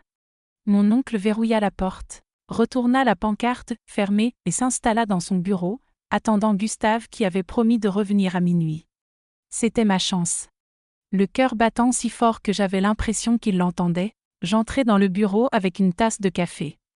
Je t'ai apporté un café, oncle. Il fait froid aujourd'hui. Il leva les sourcils, surpris par ce geste inhabituel, mais accepta. Pendant qu'il buvait distraitement, comptant l'argent de la caisse, je me glissai silencieusement jusqu'au tiroir où il gardait la bouteille de vin. Avec des gestes rapides et silencieux, j'ouvris le tiroir, retirai le bouchon et versai le contenu de la fiole dedans. Je refermai tout et retournai à ma place avant qu'il ne s'en aperçoive. Il commença à boire comme à son habitude, une gorgée, puis deux, puis trois. Mon cœur s'accélérait davantage à chaque gorgée. Est-ce que ça allait fonctionner? Avais-je mis suffisamment de mélange? Et si le goût lui paraissait étrange? Après environ 20 minutes, je remarquai qu'il clignait des yeux de plus en plus lourdement, semblant lutter contre le sommeil. Ses paupières étaient tombantes, sa tête vacillait. Quelques minutes plus tard, il posa sa tête sur ses bras, sur la table, et s'endormit en ronflant bruyamment. C'était maintenant ou jamais. Je pris mon baluchon, le couteau de Germaine, l'argent, le carnet de recettes et le carnet de fournisseurs. Je jetai un dernier regard à cet homme qui avait détruit mon enfance, volé mon innocence et m'avait traité comme moins qu'un être humain pendant tant d'années. Pendant une seconde, j'ai songé à utiliser le couteau autrement que pour ma fuite, comme Germaine me l'avait donné. Il aurait été si facile d'en finir là. Mais non, je ne m'abaisserai pas à son niveau. Je ne porterai pas ce poids toute ma vie. Je partirai, recommencerai, construirai quelque chose de meilleur. Un jour, peut-être trouverai-je une autre forme de justice. Je sortis par la porte arrière, silencieuse comme un chat. La nuit était noire, sans lune, parfaite pour disparaître. Je filais à toute vitesse dans les ruelles étroites du marché, le cœur battant à tout rompre, m'attendant à chaque instant à entendre l'appel furieux de mon oncle ou, pire encore, la voix de Gustave venant me chercher. Mais il n'y eut aucun bruit. Les rues étaient désertes à cette heure. Seul le bruit de mes pas et de ma respiration rompait le silence. À chaque angle que je contournais, j'avais l'impression que le poids sur mes épaules s'allégeait un peu. À chaque mètre qui me séparait de cette cuisine maudite, de cette table souillée, de ce hachoir bruyant, je sentais les chaînes invisibles qui me retenaient se rompre doucement. Tout avait été prévu avec Antonio Ferreira, le fournisseur portugais de viande du bistrot. Il avait accepté de m'aider, impressionné par mes compétences culinaires, je crois, ayant deviné ce qui se passait après la fermeture du bistrot. Le plan était simple, le retrouver à l'arrêt de bus près de l'église, monter dans sa voiture et rejoindre Collioure. C'était un pari dangereux. Si mon oncle se réveillait avant et découvrait ma fuite, le premier endroit où il irait chercher serait chez ses fournisseurs habituels. Mais je n'avais guère d'autre option. Quand j'arrivai au point de rendez-vous, je tremblais, noyé par l'adrénaline et la peur. Je scrutais chaque ombre, chaque bruit. Antonio viendrait-il vraiment? Et si ce n'était pas le cas? Et si tout cela n'était qu'un piège? Les doutes me traversaient l'esprit à une vitesse folle. Puis, finalement, les phares d'une voiture apparurent au loin. Je reconnus immédiatement la vieille Citroën d'Antonio. Il s'arrêta, ouvrit la portière et me fit signe de monter rapidement. « Tu as pu t'échapper sans problème ?» demanda-t-il dès que je fus à l'intérieur, démarrant avant même que je n'aie complètement refermé la portière. « Oui » soufflai-je, encore incrédule d'avoir vraiment réussi à fuir. « Il dort. Je lui ai donné une tisane spéciale » ajoutai-je. Antonio hocha la tête sans poser davantage de questions. Sur la banquette arrière m'attendait une petite valise. « J'ai pris quelques affaires pour toi » expliqua-t-il. Des vêtements de sa fille, trop petits pour elle désormais, un peu de nourriture et l'adresse d'une pension à Collioure où une connaissance louait des chambres. Elle savait déjà que j'allais arriver. Je ne pus retenir mes larmes. Assise sur ce siège usé, à côté d'un homme que je connaissais à peine mais qui faisait plus pour moi depuis Germaine que quiconque, je laissais le soulagement, la peur et l'espoir se mêler en sanglots incontrôlables. « Merci » réussis-je à murmurer entre deux sanglots. « Je n'oublierai jamais ce que vous avez fait pour moi. » Il haussa les épaules, sans quitter la route sombre des yeux. « Inutile de me remercier. Promets-moi juste une chose. Ne laisse pas ce que tu as vécu détruire ta vie. Sers-toi de tout ce que tu sais, de tout ce que tu as appris, et construis quelque chose de meilleur. » Je promis avec sincérité. La voiture filait sur la route sombre en direction de Collioure. Je regardais par la fenêtre le ciel constellé d'étoiles. Pour la première fois depuis des années, j'ai senti une lueur d'espoir poindre en moi. Je ne savais pas ce que l'avenir me réservait à Collioure, comment je survivrais, ni ce que je ferais de ma vie. Je savais seulement que j'étais libre, et pour l'instant, cela suffisait. Ce que je n'avais pas prévu, c'est que cette fuite désespérée ne serait que le début de mon histoire. Une histoire qui, des années plus tard, ferait ressurgir les fantômes du passé d'une manière que personne, pas même moi, n'aurait pu imaginer. Collioure fut le lieu où ma véritable vie commença. Lorsque j'y posai le pied pour la première fois, à peine âgé de 10 ans, je n'avais avec moi qu'un petit baluchon de vêtements, le couteau de Germaine, mon carnet de recettes et une peur immense de l'avenir. Mais je portais aussi quelque chose d'invisible, la détermination d'une fille qui s'était échappée de l'enfer et qui ne retournerait jamais en arrière. Antonio me déposa dans une pension modeste près du centre historique. Madeleine Desrosiers, une femme âgée qu'il connaissait, louait des chambres aux jeunes filles travaillant dans les maisons de famille de la région. La chambre était minuscule. Il n'y avait pas de vraies fenêtres, juste une fente dans le mur laissant à peine passer la lumière. Mais elle était à moi, entièrement à moi. Personne d'autre n'avait la clé. Personne ne pouvait entrer sans mon autorisation. Cette simple sensation de sécurité était un luxe que je n'avais jamais connu. Les premiers jours, je sortais à peine de la chambre. J'avais trop peur de croiser mon oncle ou quelqu'un qui pourrait me trahir et révéler ma position. Collioure n'était pas loin de Carcassonne, et la peur d'être retrouvé planait constamment. Avoir fui l'enfer pour y être ramené de force était un cauchemar récurrent. Je vivais sur le qui-vive, sursautant au moindre bruit, verrouillant la porte plusieurs fois avant de m'endormir. Mais je ne pouvais pas rester caché indéfiniment. Mes économies, soigneusement dissimulées dans le manche du couteau pendant des années, allaient bientôt s'épuiser. Il fallait que je travaille pour subvenir à mes besoins. C'est Madame Desrosiers qui me trouva mon premier emploi, comme aide en cuisine dans une auberge du coin. « La petite sait cuisiner ?» demanda la propriétaire de l'auberge. Avant que je ne puisse répondre, Madame Desrosiers intervint. « Oui, elle sait, et très bien. » Malgré tout ce que j'avais traversé, la cuisine était une compétence que je maîtrisais. Le travail était exigeant. Je me levais à 5 heures du matin pour préparer le petit déjeuner, puis je nettoyais tout, aidais à préparer le déjeuner, nettoyais à nouveau et ainsi de suite jusqu'au dîner. Je gagnais peu, mais cela suffisait pour manger et rester logé à la pension. Les restes de cuisine étaient toujours pour moi et j'avais un toit assuré grâce à Madame Desrosiers. Peu à peu, j'établis une routine. Je rencontrai de nouvelles personnes et appris à me débrouiller dans ce monde si différent de celui que je connaissais. Le manque de Germaine restait une douleur constante. Je l'avais quittée sans véritable adieu, laissant seulement un mot discret dans le tiroir où elle rangeait ses épices, la remerciant pour tout ce qu'elle m'avait appris. Je ne savais pas si elle l'avait trouvée, si elle était en colère ou inquiète. Cette incertitude me rongeait. Environ un mois après ma fuite, Antonio apparut à l'auberge. Mon cœur se glaça en le voyant entrer dans la cuisine. Immédiatement, je craignis qu'il vienne m'annoncer que mon oncle m'avait retrouvée. Mais non, sa nouvelle était différente et tout aussi douloureuse. Germaine est décédée hier, dit-il simplement, en retirant son chapeau par respect. Le cancer l'avait emporté plus vite que prévu par les médecins. Je laissai tomber la casserole que je lavais et m'assis sur le banc le plus proche, les jambes flageolantes, un vide immense dans la poitrine. Germaine, ma protectrice, ma mentor, la seule personne réellement bienveillante depuis la perte de mes parents, était partie sans que je puisse la remercier, sans que je puisse lui dire au revoir. La culpabilité me submergea. Je l'avais abandonnée alors qu'elle avait le plus besoin de moi. Avait-elle souffert? Pouvais-je lui demander pardon à travers mes larmes? Antonio continua doucement, c'était rapide, pendant son sommeil. Il sortit alors une enveloppe jaunie et froissée de sa poche. Elle a laissé ceci pour toi. À l'intérieur de l'enveloppe se trouvait une lettre écrite d'une main tremblante et un chapelet de perles sombres que j'ai immédiatement reconnu. C'était le collier que Germaine portait toujours et qu'elle disait avoir hérité de sa grand-mère.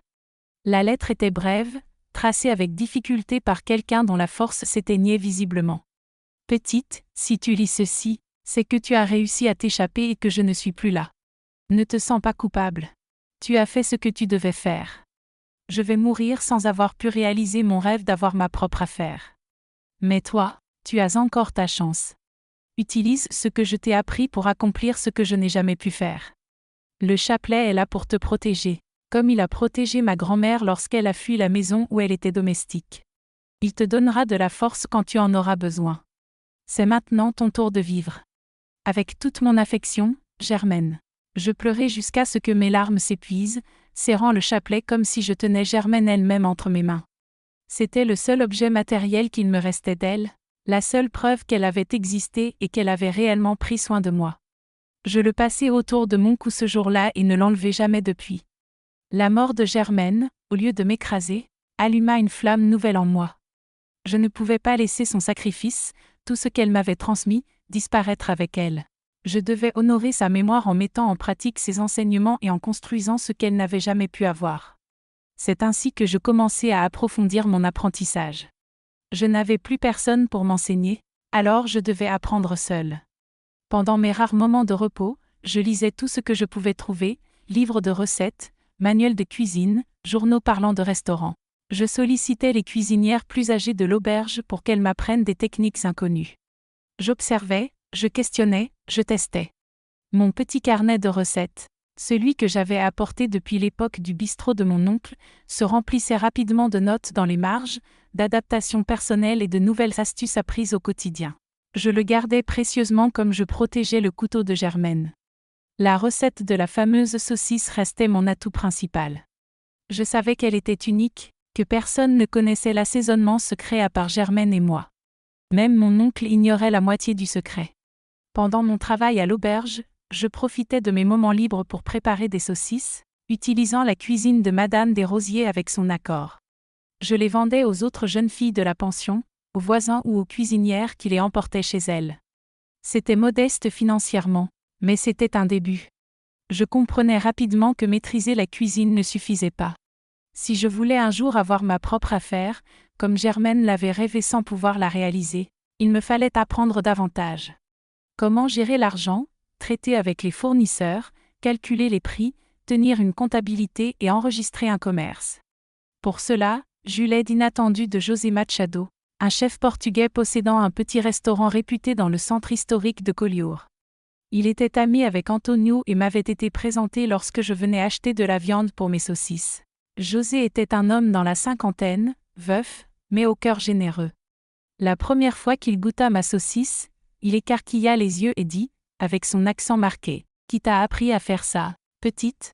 C'est meilleur que beaucoup de saucisses que j'ai mangées au Portugal. » Je lui racontai une partie de mon histoire, sans tout révéler bien sûr. Certaines blessures sont trop profondes pour être confiées à n'importe qui. Mais je parlais de Germaine, de ses enseignements culinaires et de mon rêve d'honorer sa mémoire en ouvrant un jour ma propre affaire. Peu à peu, José commença à m'inviter à passer du temps dans son restaurant pendant mes jours de congé. José me montrait le fonctionnement d'une cuisine professionnelle, la façon dont il organisait les commandes et calculait le coût de chaque plat. Il me laissait observer sa comptabilité, m'expliquait ses méthodes pour négocier avec les fournisseurs et gérer les clients difficiles. C'était une leçon pratique de gestion qu'aucune école n'aurait pu offrir. Un jour, Après m'avoir vu préparer des saucisses dans sa cuisine, José me fit une proposition qui changea tout. « Veux-tu travailler ici? J'ai besoin de quelqu'un qui s'y connaît en viande et en assaisonnement. Je paie mieux que cette auberge, j'en suis sûre. » Je n'hésitai pas une seule seconde. Le lendemain, je quittai l'auberge et commençai à travailler dans son restaurant. Le travail était radicalement différent. Au lieu de passer mes journées à laver des casseroles et éplucher des légumes, j'étais désormais au cœur de la préparation des plats, du contrôle qualité de la viande et de la création de nouveaux assaisonnements. José ne me considérait pas comme une simple aide, mais comme une apprentie à qui il enseignait le métier. Sous sa direction, mes compétences culinaires firent un bond. J'appris des techniques inconnues de Germaine, des manières différentes de découper la viande, des méthodes de conservation plus modernes et des combinaisons d'épices inédites. Mais surtout, je conservais l'essence de ce que Germaine m'avait transmis, ce savoir ancestral qu'elle tenait de sa grand-mère et que j'avais désormais entre mes mains. Pendant 3 ans, je travaillais avec José, absorbant tout ce qu'il pouvait m'apprendre. Chaque centime que je gagnais était mis de côté, en rêvant du jour où j'aurais assez pour ouvrir mon propre établissement. Je conservais mon argent dans une petite boîte en bois cachée sous mon lit à la pension de Madame Desrosiers. Je ne faisais pas confiance aux banques. Pour moi, elles étaient faites pour les riches, pas pour une fille de la campagne qui savait à peine signer son nom. La confiance de José envers moi grandissait. Il me laissait seul dans la cuisine certains jours, me chargeait de négocier avec des fournisseurs et me consultait avant tout changement de menu. C'était comme s'il me préparait à quelque chose de plus grand, sans jamais le dire clairement. Pendant ce temps, je continuais à préparer mes saucisses spéciales durant mon temps libre. Leur réputation grandissait lentement par le bouche à oreille. Ceux qui les goûtaient chez quelqu'un venaient demander ou les acheter. Je commençais à recevoir des commandes de familles pour leur barbecue du dimanche, de petits commerces pour la revente et même d'autres restaurants pour inclure mes saucisses dans leur menu. José eut alors une idée. « Pourquoi ne montrais-tu pas un petit stand au marché du dimanche? Tu ne vendrais que tes saucisses. Tu verras comme l'affaire peut croître vite. » L'idée me fit frissonner. Vendre de porte à porte était une chose.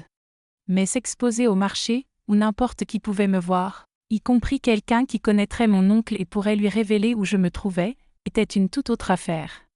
3 ans avaient passé depuis ma fuite, mais la peur était toujours là, tapie dans l'ombre. « Et si quelqu'un me reconnaît ?» demandai-je à José. Il se gratta la barbe grisonnante, pensif. « Écoute petite, je ne sais pas exactement de quoi tu fuis, mais si tu redoutes qu'on te reconnaisse, change ton apparence. Coupe tes cheveux, porte un chapeau, mets des lunettes. Les gens voient ce qu'ils veulent voir. » Le conseil était simple, mais il avait du sens.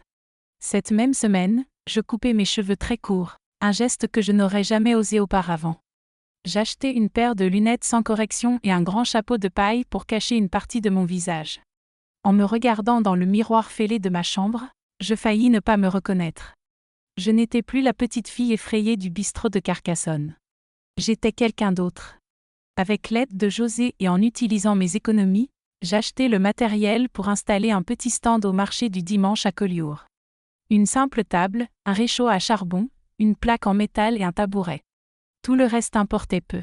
Les véritables vedettes étaient mes saucisses préparées selon la recette secrète de Germaine. Le premier dimanche fut terrifiant. J'installai mon stand le cœur battant, les yeux scrutant la foule, m'attendant à tout instant à voir surgir le visage de mon oncle. Mais il ne se passa rien. Les gens s'arrêtaient, demandaient le prix, achetaient 1 ou 2 saucisses pour goûter, les mangeaient sur la plaque chaude puis s'en allaient en complimentant le goût. À la fin de cette première journée, tout avait été vendu. Je gagnais plus que ce que je touchais en une semaine au restaurant de José. Les dimanches suivants, je doublai la quantité, puis la triplai. Bientôt, j'eus des clients réguliers, des habitués qui revenaient chaque semaine uniquement pour mes saucisses. Le simple stand devint une tente avec quelques bancs pour que les clients s'asseyent, puis une petite enseigne portant le nom « Saucisses d'Arlette ». José, loin d'être contrarié par cette activité parallèle, m'encourageait toujours davantage. « Tu as du talent, petite », disait-il. « Bientôt, tu auras ton propre restaurant, tu verras. » Le marché du dimanche était devenu mon laboratoire. J'y testais de nouveaux assaisonnements, observais les réactions des clients et ajustais mes recettes. J'apprenais à gérer l'argent, la monnaie et les fournisseurs, tout en continuant à travailler chez José pendant la semaine, perfectionnant mes connaissances sur l'administration d'un restaurant. C'était en 1968, 4 ans après ma fuite, que José m'appela pour discuter sérieusement. Sa santé était fragile, son cœur faible et le médecin lui avait recommandé de ralentir. « J'ai une proposition pour toi, dit-il, assis à la table vide du restaurant après la fermeture. Je veux que tu deviennes associé ici. Tu n'as pas d'argent pour acheter ta part, je sais, mais tu pourras rembourser petit à petit par ton travail. Qu'en penses-tu ? » Je restai sans voix. Être associé d'un restaurant établi, respecté, avec une clientèle fidèle, c'était inimaginable pour moi.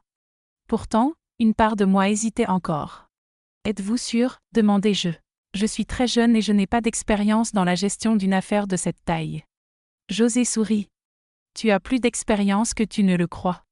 Je t'ai observé, j'ai vu comment tu travailles, comment tu apprends vite et comment tu as de bonnes idées pour l'entreprise. J'ai confiance en toi. Finalement, j'acceptai sa proposition. L'année suivante, je travaillais à ses côtés, non plus comme employé, mais comme associé. À 21 ans, moi qui étais arrivé à Collioure avec seulement un baluchon et un vieux couteau, je devenais copropriétaire d'un restaurant. La responsabilité était immense, mais elle apportait une liberté nouvelle. Je pouvais prendre des décisions, proposer des nouveautés, modifier le menu. Bien sûr, je consultais José pour ses conseils, respectant son expérience, mais il insistait pour me laisser davantage d'autonomie. Le restaurant sera un jour entièrement à toi, me disait-il parfois. Je ne comprenais pas encore exactement ce qu'il voulait dire. Puis, un jour, il eut une sévère crise cardiaque dans la cuisine. Il fut transporté d'urgence à l'hôpital, mais il ne survécut pas. Il mourut cette nuit-là, laissant un vide immense et un restaurant entier entre mes mains. Plus tard, j'appris qu'il avait tout prévu. Son testament stipulait que, en cas de décès, sa part du restaurant me reviendrait, à condition que je continue à verser une pension mensuelle à sa sœur vivant au Portugal. C'était un accord plus que juste et témoignait de la confiance absolue qu'il avait en moi. Soudain, à 22 ans, je me retrouvais propriétaire d'un restaurant. La petite fille qui avait été traitée comme moins qu'un être humain pendant tant d'années était devenue une femme d'affaires. Je dirigeais mon personnel, des employés qui dépendaient de moi, des clients qui me respectaient, des fournisseurs avec qui je négociais à égalité. Ce fut une période d'apprentissage intense et de travail acharné. J'ai dû comprendre sur le tas tout ce que José faisait sans que je le remarque, gérer les inspections, payer les impôts, renouveler les licences, organiser le personnel. Je m'adaptais, comme toujours. La nécessité est un professeur sévère, mais redoutablement efficace. Le restaurant prospéra sous ma direction. Je conservais les plats traditionnels portugais qui faisaient la renommée de l'établissement, mais j'introduisis aussi des nouveautés, davantage de choix de viande, bien sûr, mes fameuses saucisses spéciales, celles qui avaient conquis le marché. Rapidement, l'établissement devint connu non seulement pour sa cuisine portugaise, mais aussi pour les meilleures saucisses de Collioure. Malgré tout, mon passé ne me quittait jamais. De temps à autre, je demandais des nouvelles à Antonio, qui continuait de se rendre à Carcassonne et passait par les Halles. C'est ainsi que j'appris qu'après ma fuite, mon oncle avait colporté des rumeurs disant que j'étais parti avec un homme pour sauver ma réputation, qu'il m'avait cherché un moment avant d'abandonner. Son bistrot commençait à décliner. Sans Germaine dans la cuisine, la qualité des plats avait fortement diminué. Les fameuses saucisses, privées de l'assaisonnement secret que seuls nous connaissions, n'étaient plus les mêmes. Les clients fidèles se plaignaient, disparaissaient peu à peu. Mon oncle, de plus en plus absorbé par l'alcool, ne parvenait pas à redresser la situation. Cette nouvelle me procura une satisfaction étrange, difficile à décrire. Ce n'était pas de la vengeance, je n'avais rien fait activement contre lui. C'était plutôt une forme de justice poétique. Il avait perdu ce qu'il estimait le plus, la réputation du bistrot, le respect des clients, l'argent que son comportement m'avait fait fuir. S'il ne m'avait pas forcé à partir, il aurait encore eu Germaine et moi dans la cuisine, préparant les saucisses qui avaient fait sa renommée.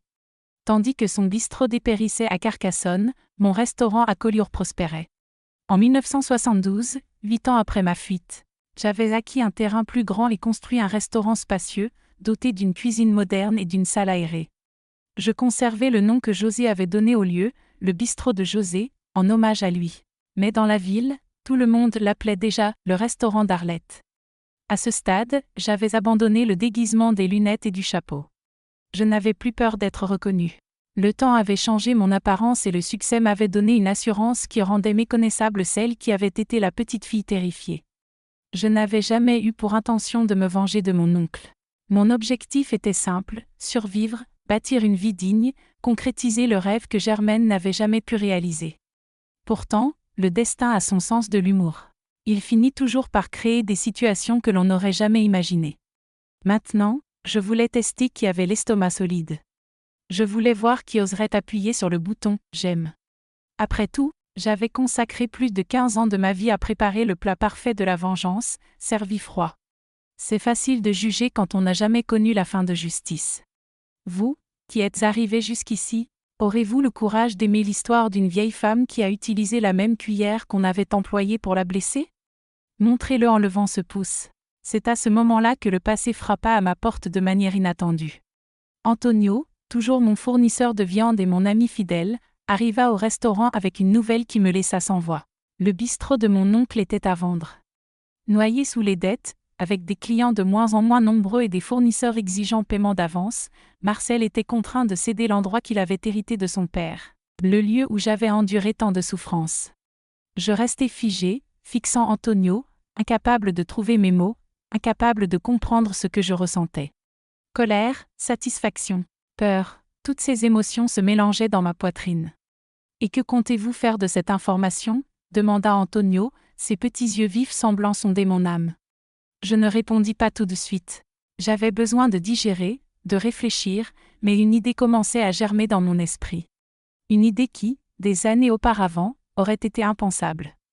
Mais désormais, avec tout ce que j'avais construit, elle ne me semblait plus irréalisable.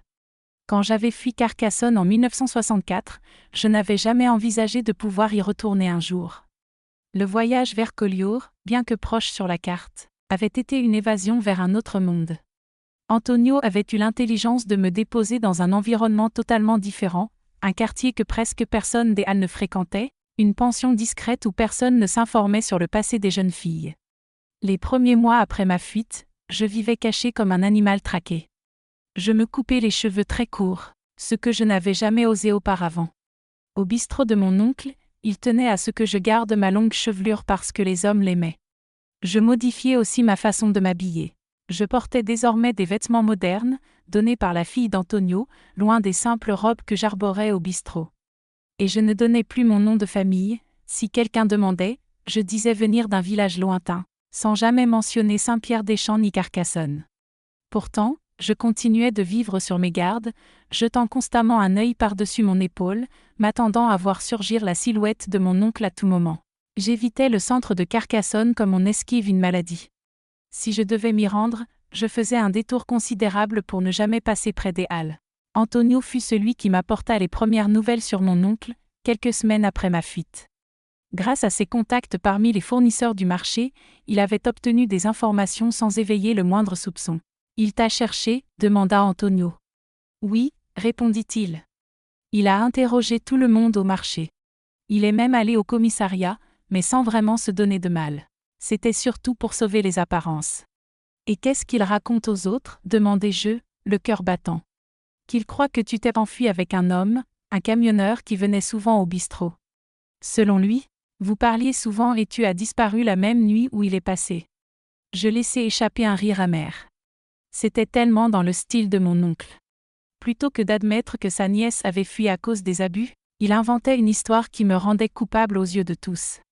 Et le plus frustrant, c'est que ça fonctionnait. Dans une société comme la nôtre, une fille qui s'enfuit avec un homme perdait instantanément toute crédibilité. Si j'étais revenu pour raconter la vérité, qui m'aurait cru? Mais il commence à lâcher l'affaire, continua Antonio. J'ai entendu dire qu'il a déjà trouvé une autre fille pour travailler au bistrot, apparemment la nièce d'une de ses connaissances. Cette nouvelle me serra le cœur. Une autre jeune fille dans ce même environnement, peut-être en train de subir les mêmes souffrances que moi. J'avais envie de retourner là-bas, de la sauver, de dénoncer ce qui se passait, mais que pouvais-je faire? Ma parole n'aurait jamais eu plus de poids que la sienne, et j'étais la fille accusée d'avoir fui avec un homme. Les premières années à Collioure furent extrêmement rudes. Je travaillais comme aide en cuisine dans une petite auberge proche du centre historique, effectuant toutes les tâches possibles. J'épluchais les légumes, lavais les casseroles, balayais et récurais le sol. Je gagnais à peine assez pour couvrir le loyer de ma chambre. La chambre que je louais chez Madame Desrosiers était minuscule, sans vraie fenêtre, juste une fente laissant passer un filet de lumière. En été, elle se transformait en four, et en hiver, en réfrigérateur. Mais c'était mon refuge, le premier espace que je pouvais véritablement appeler mien. Je l'avais arrangé avec ce que j'avais. Un lit simple avec un matelas fin, une caisse servant de table, un clou pour accrocher mes vêtements. Sous le lit, je conservais mes trésors, le couteau de Germaine, mon petit carnet de recettes, et une boîte où je mettais, pièce par pièce, l'argent que je parvenais à économiser. Il n'y avait pas grand-chose à mettre de côté, mais je me forçais à économiser, même quelques pièces. Je savais que cet argent me servirait un jour à réaliser le rêve de Germaine et le mien, ouvrir ma propre affaire. Pendant ce temps, je n'ai raté aucune occasion d'apprendre. À l'auberge, j'observais tout. Comment la cuisinière assaisonnait la viande, calculait les portions exactes pour les clients, réutilisait les restes pour créer de nouveaux plats. Les jours de congé, je passais des heures à la bibliothèque publique à lire tout ce qui touchait à la cuisine, aux techniques culinaires ou à la gastronomie. C'est à cette période que j'ai commencé à me perfectionner dans la découpe de la viande. J'avais appris les bases avec Germaine, mais je voulais approfondir mes connaissances. J'ai persuadé le boucher qui fournissait l'auberge de m'enseigner. Au début, il rit. Les femmes n'ont pas la main assez ferme pour couper correctement la viande, dit-il, plein de préjugés. Mais j'ai insisté, et un jour, il m'a laissé essayer. Après cette première démonstration, il n'a plus jamais douté de moi. En 1966, 2 ans après mon arrivée à Collioure, j'ai rencontré celui qui allait devenir mon second mentor, José Machado, un chef portugais possédant un petit restaurant réputé dans le centre historique. Antonio, qui lui fournissait aussi la viande, m'a fait la présentation. « J'ai un chef ami qui a besoin d'aide en cuisine, » dit-il un jour. « Il paie mieux que l'auberge. Tu veux le rencontrer ?» J'ai accepté sans hésiter. Lorsque je suis entré au restaurant, le bistrot de José, j'ai été impressionné. C'était simple, mais élégant, avec de vraies nappes sur les tables et des verres en cristal, un environnement que je n'avais jamais vu de l'intérieur, et encore moins où je pourrais travailler. José avait la cinquantaine, les cheveux poivre et sel avec une raie sur le côté, une moustache parfaitement taillée et des yeux bleus perçants qui semblaient sonder votre âme. Au début, je le trouvais trop sérieux, presque impressionnant. Mais j'ai vite compris que c'était simplement sa manière d'être. Derrière cette apparence rigide se cachait un homme patient, généreux et prêt à partager son savoir. L'entretien d'embauche fut loin d'être classique. Au lieu de me poser des questions sur mon expérience ou mes références, il m'a tendu une saucisse crue et m'a demandé de la préparer sur le champ. Par chance, c'était exactement ce que je maîtrisais le mieux. J'ai appliqué la recette de Germaine, en y ajoutant quelques touches personnelles que j'avais développées. Quand il a goûté, ses yeux se sont agrandis. « Qui t'a appris à faire ça, petite ?» demanda-t-il avec son accent portugais prononcé. « Une dame qui était cuisinière à Carcassonne », répondis-je sans entrer dans les détails. « Elle t'a donné les bases. Le reste, je l'ai appris seul », ajoutai-je. « Eh bien, peu importe qui t'a formé, elle a fait un excellent travail. Tu es embauché, dit-il. C'est ainsi que j'ai commencé à travailler au restaurant de José, d'abord comme aide-cuisinière, puis comme son assistante directe. Le salaire dépassait largement ce que je gagnais à l'auberge. Mais surtout, il me considérait comme quelqu'un ayant du potentiel, pas simplement comme une employée. Pendant les 3 années passées à ses côtés, j'ai appris plus que je n'aurais cru possible sur la gastronomie. José avait suivi une formation de chef au Portugal. Il connaissait des techniques que Germaine, malgré son talent instinctif, n'avait jamais envisagées. Il m'a montré la cuisson lente, les marinades, la réduction des sauces, les gestes précis pour chaque type de viande, et la température idéale pour chaque préparation. « Tu as un talent naturel », disait-il en me corrigeant la position du couteau. « Il te faut juste un peu de technique pour compléter ton instinct. » Mais rien n'était simple. Le milieu de la gastronomie, et surtout de la haute gastronomie, était très masculin. En tant que femme, j'ai dû affronter de nombreux préjugés. Des clients me scrutaient avec méfiance en apprenant qu'une femme était au fourneau. Des fournisseurs essayaient de me vendre des produits de moindre qualité, pensant que je ne saurais pas faire la différence. Mes collègues masculins doutaient de moi jusqu'à ce qu'ils voient mes compétences en action. Les banques étaient encore plus difficiles. Quand j'ai envisagé d'ouvrir ma propre affaire et chercher des informations sur les prêts, les directeurs ne me prenaient même pas au sérieux. « Êtes-vous mariée, madame ?» demandait-il. Quand je répondais non, il poursuivait immédiatement. Alors, vous avez besoin d'un garant masculin, père, frère ou oncle? Je n'avais personne. J'étais seule. Cela signifiait que si je voulais ma propre entreprise, il me fallait réunir tout l'argent par moi-même, sans aucune aide bancaire. En 1968, après 4 ans à économiser chaque centime, j'avais enfin une petite réserve. Ce n'était pas énorme, mais avec un prêt informel que José m'a proposé, tu me rembourseras quand tu pourras, sans te presser, j'ai pu installer un petit stand au marché du dimanche de Collioure. Le stand était rudimentaire, une simple table en bois, un petit réchaud à charbon, une plaque en métal et une pancarte faite à la main, saucisse d'Arlette. La vedette, naturellement, était la saucisse préparée selon la recette secrète de Germaine, enrichie des touches personnelles que j'avais peaufinées au fil des années. Le succès a été immédiat. Dès le premier dimanche, tout ce que j'avais apporté s'était vendu avant même midi. Le second, j'avais doublé la quantité, et pourtant tout a disparu tout aussi vite. Rapidement, une file s'est formée devant mon stand, alors que les autres voisins restaient désespérément vides. Le secret ne résidait pas seulement dans la recette, mais dans la qualité. Je choisissais les meilleurs ingrédients, préparais tout la veille et servais au moment idéal. Et il y avait le service. Je traitais chaque client comme un invité spécial. Je me souvenais des noms de ceux qui revenaient, je demandais leur avis et accueillais leurs suggestions. La renommée de mes saucisses s'est vite répandue. Des visiteurs venaient d'autres villes juste pour les goûter. Des restaurants souhaitaient les acheter pour les revendre. Des familles passaient commande pour leurs fêtes et barbecues. Ce qui avait commencé comme un simple stand est rapidement devenu plus élaboré. J'ai ajouté une table supplémentaire, puis une tente pour protéger du soleil, et enfin des bancs pour que les clients puissent s'asseoir. Mais un obstacle demeurait, je ne pouvais pas enregistrer officiellement l'affaire. En tant que femme seule, chaque démarche se heurtait à des barrières. À la chambre de commerce, on exigeait des documents impossibles à obtenir. À la banque, on continuait à réclamer un garant masculin. À la mairie, le fonctionnaire me toisait du regard lorsque je demandais une licence pour un stand de saucisses. C'est José qui a trouvé la solution. En 1970, il m'a proposé une association. L'affaire serait officiellement à son nom, mais en pratique, je serais la seule décisionnaire et conserverais l'intégralité des bénéfices.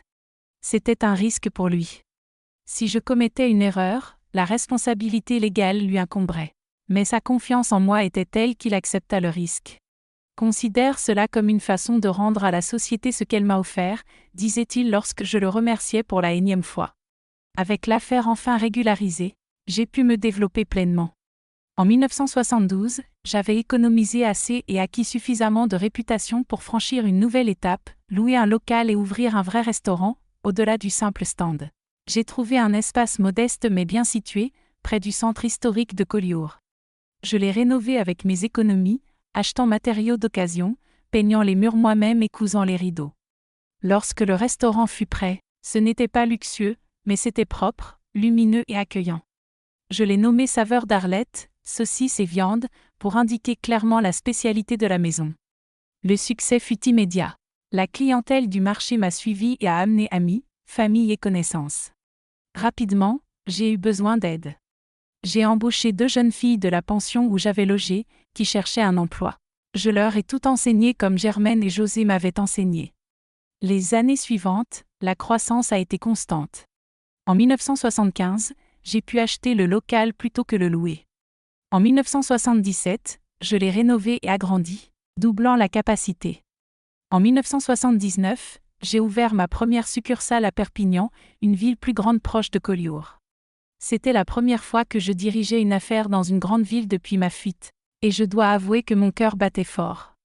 Mais tant d'années avaient passé, et j'avais tellement changé que la peur a laissé place à la volonté de m'étendre. Les années 1980 furent celles de la consolidation. J'ai ouvert d'autres succursales, une à Bulle-sur-Mer, une autre à Argelès-sur-Mer, puis encore une à Céré. Chacune respectait le même standard de qualité, avec les saucisses comme produit phare, mais proposant également d'autres morceaux de viande et des plats traditionnels de la cuisine catalane. C'est à cette période que je me suis mariée avec José. Veuf depuis peu, après que sa femme, restée au Portugal, soit décédée d'un cancer, notre longue amitié a naturellement évolué vers une relation plus intime. Nous n'avons pas eu d'enfants. J'avais déjà passé l'âge et je n'avais jamais ressenti l'appel de la maternité, sans doute à cause de tout ce que j'avais traversé pendant mon adolescence. Nous avons cependant bâti un partenariat solide, fondé sur le respect mutuel, l'admiration et une affection sincère. Tout au long de ces années, j'ai continué à entretenir le contact avec Antonio, mon principal fournisseur de viande et un ami fidèle. C'est lui qui me tenait au courant des nouvelles des Halles, inévitablement, de mon oncle. Ces nouvelles n'étaient jamais réjouissantes. Son bistrot déclinait constamment.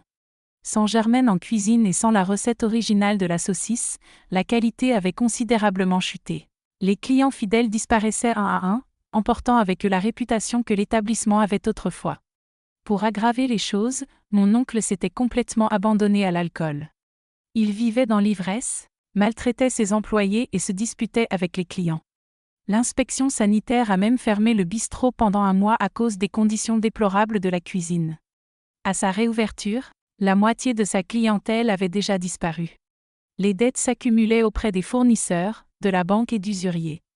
Dans un dernier effort pour sauver l'affaire, il engagea un neveu pour l'aider à gérer. Mais le jeune homme, constatant la situation catastrophique, ne resta que quelques mois avant de partir. Chaque nouvelle de ce genre éveillait en moi une satisfaction étrange. Je n'avais rien fait pour lui nuire activement, mais constater qu'il récoltait enfin ce qu'il avait semé, que la vie le confrontait aux conséquences de ces années de cruauté et d'abus, me donnait le sentiment qu'il existe une justice, même tardive. En 1987, Antonio arriva avec une information qui allait tout changer. Le bistrot de mon oncle était à vendre. Submergé par les dettes et sans perspective de redressement, Marcel se voyait contraint de céder l'établissement qu'il avait hérité de son père et géré pendant des décennies. Le prix était bas, tenant compte de l'emplacement mais aussi des dettes qui l'accompagnaient. « Alors, qu'en pensez-vous » demanda Antonio après m'avoir communiqué la nouvelle. « Voulez-vous acheter le bistrot de votre oncle » La question me surprit. Acheter le bistrot de mon oncle, cet endroit qui avait été le théâtre de tant de souffrances, semblait fou. Et pourtant, il y avait une poésie dans cette idée. Une poésie cruelle, peut-être, mais une poésie quand même. J'ai passé plusieurs jours à réfléchir, à discuter avec José, à peser le pour et le contre. Financièrement, ce n'était pas une bonne affaire. Le bistrot était en faillite et nécessitait une rénovation complète. Les dettes restaient à honorer. Mais ce n'était pas pour l'argent que j'envisageais cet achat. C'était pour quelque chose de plus profond, de viscéral. Si tu décides d'acheter, dit José, il ne doit pas savoir que c'est toi. Du moins, pas tout de suite. Le choc serait trop grand pour lui. Il pourrait réagir de manière imprévisible. Il avait raison. Si mon oncle apprenait que c'était moi qui rachetais son bistrot, il pourrait refuser la vente par simple orgueil, même en étant acculé par ses dettes. Nous devions agir avec plus de subtilité. C'est alors qu'est venue l'idée de la société écran.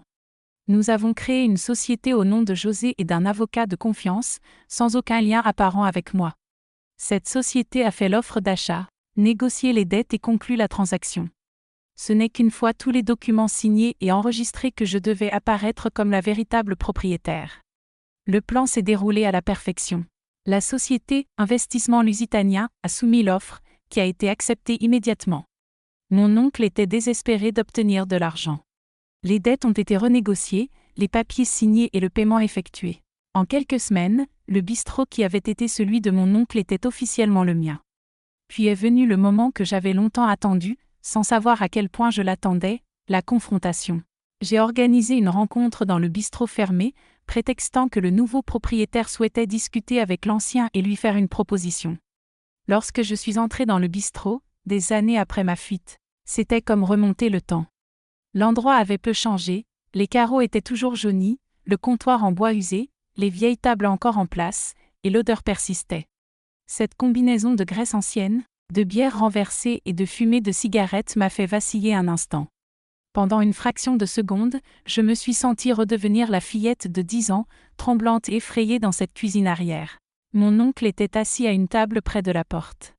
Il avait beaucoup vieilli, cheveux tout blancs, épaules voûtées, mains légèrement tremblantes. De l'homme imposant et intimidant dont je gardais le souvenir, il ne restait qu'une silhouette fragile. Pourtant, mon cœur s'est mis à battre plus vite lorsque je me suis avancée. « Monsieur Voisin » ai-je appelé, ma voix plus ferme que je ne l'espérais. Il s'est retourné et m'a regardé, sans me reconnaître. Bien sûr, j'avais beaucoup changé. Je n'étais plus la fillette maigrelette aux tresses. J'étais une femme de 40 ans, bien habillée, cheveux courts, posture assurée, quelqu'un qui dirige une entreprise florissante. Oui, c'est moi, répondit-il, la voix craquelée par des décennies de tabac et d'alcool. Vous êtes de la société qui a racheté le bistrot? Où est le Portugais qui négociait avec moi? Non, je suis la propriétaire de la société, ai-je répliqué, tirant une chaise et m'asseyant face à lui.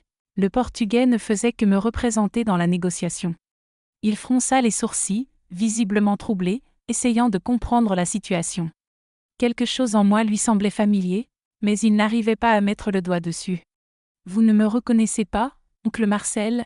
Ai-je finalement demandé, utilisant délibérément ce mot qui avait marqué mon enfance. J'ai vu l'instant précis où la lumière s'est faite dans son esprit. Ses yeux se sont ouverts grands, sa bouche est restée entr'ouverte, son visage s'est vidé de toutes ses couleurs. Il avait l'air de voir un fantôme, et d'une certaine manière, c'était exactement ça. Ah, Arlette, a-t-il balbutié, sa voix à peine audible. Ce n'est pas possible, a-t-il ajouté, incrédule. C'est bien moi, ai-je confirmé, soutenant son regard abasourdi. Votre nièce, celle que vous disiez avoir fui avec un camionneur. Il a secoué la tête, comme pour se libérer d'un cauchemar dont il ne parvenait pas à se réveiller. Mais comment? Comment? J'ai pris le relais pour lui répondre. En travaillant dur, en construisant quelque chose de mes mains, en faisant tout ce que vous pensiez que je ne pourrais jamais accomplir. Je lui ai alors raconté, brièvement mais clairement, mon parcours depuis ma fuite. Comment j'avais commencé de zéro à Collioure. Comment j'avais appris, économisé, investi, fait croître mon savoir-faire. Comment j'avais aujourd'hui une chaîne de restaurants prospères dans le Sud. Et comment j'étais revenu pour acquérir le bistrot où j'avais tant souffert. Il a écouté en silence. Son visage était figé, un masque de stupéfaction et d'incrédulité. Lorsque j'ai fini, nous sommes restés à nous regarder longtemps. Je m'attendais à des cris, à des insultes, peut-être à de la violence, mais rien de tout cela ne s'est produit. Il a commencé à pleurer. Ce n'étaient pas des larmes de regret ou de remords, mais de défaite et d'humiliation. L'homme qui m'avait traité comme moins qu'un être humain se tenait maintenant devant moi, brisé, ruiné, voyant tout ce qu'il avait construit passer entre les mains de la fille qu'il avait abusée et méprisée. « Que ferez-vous de moi » a-t-il fini par demander, essuyant ses larmes avec la manche sale de sa chemise. « Allez-vous me jeter dehors? C'est pour ça que vous êtes venu? Pour vous venger? » « Non » ai-je répondu calmement. « Je suis venu vous offrir un emploi. » Il m'a regardé, méfiant, sans comprendre. « Je vais rénover complètement cet endroit, ai-je poursuivi, le transformer en un restaurant spécialisé dans les saucisses artisanales, et j'ai besoin d'un cuisinier pour le grill. » « Un cuisinier pour le grill » a-t-il répété, confus. « Exactement. Quelqu'un pour rester au grill toute la journée et faire griller les saucisses. Le travail le plus simple de la cuisine, c'est ce que je lui proposais. L'ironie de la situation ne lui a pas échappé. L'homme qui m'avait contrainte à l'aider à préparer des saucisses pour justifier ses abus se voyait maintenant offert ce même rôle, mais dans un cadre professionnel et respectable. C'était une humiliation calculée, un renversement de situation parfait, la justice poétique incarnée. « Pourquoi accepterais-je ça » a-t-il demandé, tentant de sauver un semblant de dignité. « Parce que vous n'avez pas le choix » ai-je simplement répondu. « Vous êtes ruiné, endetté, trop vieux pour tout recommencer. C'est ça ou la rue. » Il a baissé la tête, vaincu. Il savait que j'avais raison. « Quand est-ce que je commence » a-t-il murmuré, la voix basse, résignée. Lundi matin, tout a commencé. C'était le début du chapitre final de mon histoire avec mon oncle. Le bistrot avait été entièrement rénové. Les murs abattus, la cuisine agrandie, la décoration entièrement repensée. Rien de l'atmosphère oppressante d'avant n'était resté, à l'exception d'un seul élément, le grill. Le même grill où il travaillait maintenant 12 heures par jour. Le même grill où il faisait griller les saucisses qui m'avaient rendu célèbre. Le même type de saucisses qu'il utilisait jadis comme prétexte pour m'abuser. L'endroit avait été rebaptisé « Saucisses d'Arlette » depuis 1950, en référence à l'année approximative où Germain avait commencé à préparer les saucisses avec la recette de sa grand-mère. Lors de l'inauguration, j'ai pris le temps de raconter la véritable histoire à ceux qui voulaient l'entendre. Comment la recette venait d'une femme dont le nom n'avait jamais figuré sur la façade du bistrot original. Comment j'avais appris avec elle et transformé ce savoir en la base d'une chaîne de restaurants prospères. Mon oncle a travaillé au grill pendant près de 10 ans, jusqu'à son décès en 1990 d'une cirrhose du foie. Nous n'avons jamais reparlé du passé après cette première rencontre. Il n'a jamais demandé pardon, ni reconnu le mal qu'il m'avait fait. Et je n'ai jamais exigé qu'il le fasse. Je n'en avais pas besoin. La vie s'en était chargée pour moi, d'une manière plus complète que n'importe quelle vengeance que j'aurais pu imaginer. Certains pourraient trouver cruel que je l'ai fait travailler au grill, jour après jour, dans le même endroit où il m'avait infligé tant de souffrances. Il y a ceux qui disent que la vengeance est un plat qui se mange froid, mais moi, j'ai servi le mien bien chaud, à la température d'un grill. Que auriez-vous fait à ma place? Dites-le moi dans les commentaires. Je veux savoir s'il existe d'autres recettes de justice que je n'ai pas encore testées. Certains m'ont dit que j'aurais dû le dénoncer, le traduire en justice officielle. Mais ceux qui ont vécu à cette époque savent comment c'était. La parole d'une femme contre celle d'un homme respecté ne valait rien. D'autres m'ont conseillé de pardonner, d'aller de l'avant, comme si laisser derrière soi des années d'abus, de douleur et d'humiliation était simple. Je ne regrette rien de ce que j'ai fait. Ce n'était pas de la vengeance, c'était de la justice. Une justice qui a pris du temps, qui est venue par des chemins tortueux, mais qui a finalement rétabli l'équilibre. Non seulement j'ai survécu, mais j'ai prospéré. J'ai transformé le symbole de ma souffrance, les saucisses, en source de vie, de subsistance et de succès. Pendant ce temps, il dépérissait, voyant tout ce qu'il avait construit s'effondrer et passer entre les mains de celles qu'il jugeait sans valeur. Et le plus important, j'ai transformé cet endroit, mon ancien enfer personnel, en un espace de travail digne pour beaucoup de gens. Les employés que j'ai embauchés dans le nouveau restaurant avaient un salaire équitable, des horaires réguliers, du respect. Beaucoup venaient de situations difficiles, comme moi, et ont trouvé là une chance de construire quelque chose de meilleur. En fait, c'est le standard que j'ai instauré dans tous mes restaurants. J'ai toujours veillé à embaucher des femmes vulnérables, des jeunes de quartiers défavorisés, des personnes que le marché du travail rejette habituellement. Je leur donnais formation et opportunité de progresser. Je les traitais avec dignité, non par charité, mais parce que je savais ce que c'est que d'avoir besoin d'une chance et de n'avoir personne pour croire en vous. Aujourd'hui, en regardant en arrière avec la sagesse que seules les années apportent, je vois que mon histoire n'est pas seulement une histoire de survie ou de vengeance. C'est une histoire de transformation. Prendre le pire que la vie vous réserve et le transformer en quelque chose de meilleur. Utilisez la douleur non pas comme une encre qui vous retient dans le passé, mais comme un carburant pour construire un avenir différent. La petite fille effrayée qui fuyait au milieu de la nuit un bistrot de Carcassonne avec seulement un baluchon de vêtements et un vieux couteau n'aurait jamais imaginé qu'un jour elle posséderait une chaîne de restaurants prospères. Qu'elle serait respectée, admirée, un exemple pour d'autres femmes. Qu'elle transformerait la recette dont son oncle se vantait en source de revenus pour des centaines de familles travaillant dans ces établissements. La vie réserve des tours inattendus. Parfois, ces tours apportent plus de douleur, parfois ils apportent la rédemption. Dans mon cas, ils ont apporté un peu des deux. Si je suis ici aujourd'hui, racontant cette histoire après tant d'années, c'est parce que je crois qu'elle peut aider d'autres personnes traversant leur propre enfer personnel. Pour leur dire qu'il est possible de survivre, de reconstruire, de transformer la pire douleur en force. Et parfois, de servir un plat de justice à la température exacte, ni trop froid, ni trop chaud, juste comme une bonne saucisse sur le grill. Aujourd'hui, à 40 ans, je regarde en arrière et je vois un chemin que je n'aurais jamais imaginé parcourir. La chaîne Saveurs d'Arlette compte 8 restaurants répartis dans le sud de la France.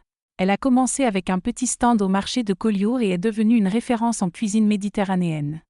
Réputée pour ses saucisses artisanales et pour le respect que nous accordons à nos employés. Dans chaque restaurant, je maintiens le même standard. Ambiance familiale, nourriture de qualité, prix juste et, surtout, respect pour ceux qui y travaillent.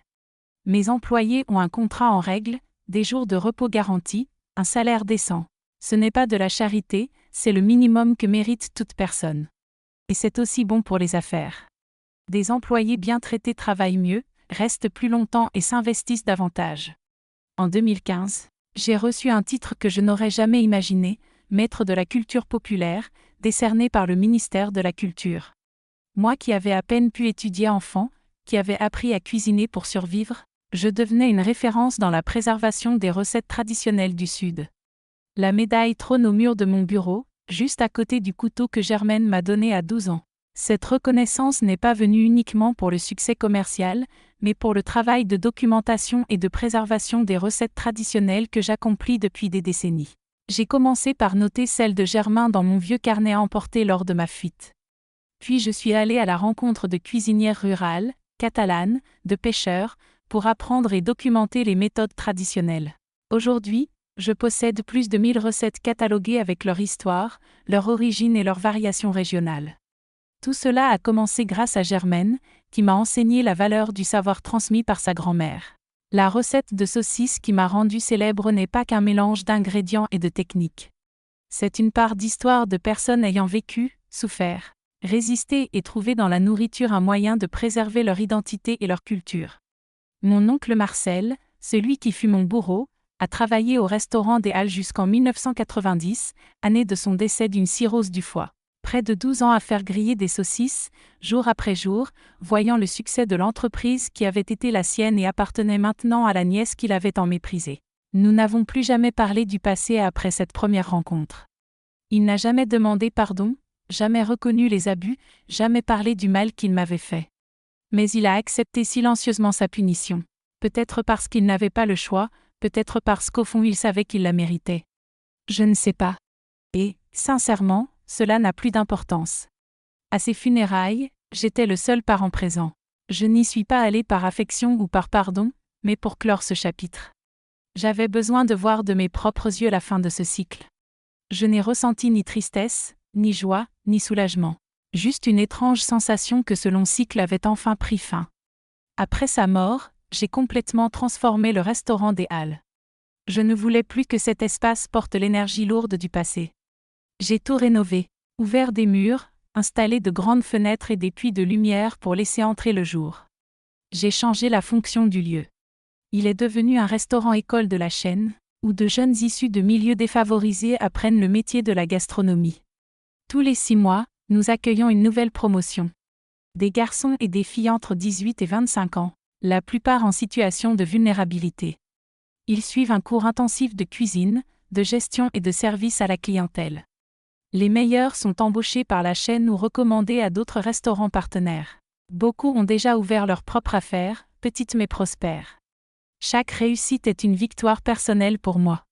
Quand je vois ces jeunes apprendre, grandir, prendre confiance dans ce même espace où j'ai été un jour humilié et blessé, je sens que la transformation est complète. Ce n'est plus un lieu de douleur, mais d'opportunité. Ce n'est plus un environnement d'abus, mais de croissance. C'est comme une plante qui pousse dans un sol contaminé et réussit à fleurir, à donner des fruits sains. Malgré tout le succès, certaines cicatrices ne se sont jamais complètement refermées. Jusqu'à aujourd'hui, je ne peux pas dormir dans une chambre sans fenêtre. J'ai besoin de voir le ciel, de savoir que je peux sortir si nécessaire. Le son d'un hachoir à viande manuelle, comme celui que mon oncle utilisait pour étouffer mes sanglots, me fait encore sursauter. Je n'ai jamais pu faire entièrement confiance aux figures d'autorité masculine, patron, politicien, prêtre, policier. Je reste toujours sur mes gardes, cherchant une intention cachée derrière les mots. J'ai développé mes propres rituels de guérison avec le temps. Chaque matin, sans faute, je prépare mon café en utilisant le couteau original que Germaine m'a donné. Il est vieux, aiguisé tant de fois que la lame est fine, mais il reste solide, comme moi. Je tiens à préparer ce café dans une cuisine ouverte, aérée, pleine de lumière naturelle, l'opposé de la cuisine étouffante du bistrot. Une autre thérapie que j'ai découverte, la culture des herbes et des épices. J'ai un jardin derrière ma maison à Collioure où je passe au moins 1 heure par jour, les mains dans la terre. J'y ai planté de tout, basilic, coriandre, ciboulette, romarin, menthe, mélisse, différents types de piments. Prendre soin de ces plantes, les voir pousser fortes et saines, me donne une paix difficile à expliquer. Chaque pousse qui grandit est une petite victoire sur le passé. Ma vie personnelle a aussi fleuri, d'une manière que je n'avais jamais imaginée. Je me suis mariée tard, à 43 ans, avec José, ce même chef portugais qui m'avait donné ma première vraie chance à Collioure. Il était devenu veuf en 1985 et notre amitié de tant d'années a naturellement évolué. Ce n'était pas un mariage conventionnel. Nous étions 2 adultes mûrs, indépendants, avec nos carrières établies. Pas de robe blanche, pas de grande fête, pas de lune de miel exotique. Juste une simple cérémonie civile, suivie d'un déjeuner avec des amis proches au restaurant. Ensuite, nous sommes retournés au travail comme si c'était un jour normal, Et ça l'était. Sauf que nous partagions officiellement nos vies. Nous n'avons jamais eu d'enfant biologique, par choix. Les expériences de mon enfance et adolescence m'avaient laissé beaucoup de peur et d'insécurité concernant la maternité. Je ne savais pas si je serais capable de protéger un enfant alors que j'avais été si peu protégée moi-même. José, qui avait déjà des enfants adultes au Portugal, a compris et respecté ma décision sans jamais la remettre en question. Mais cela ne signifie pas que nous n'avons pas formé une famille.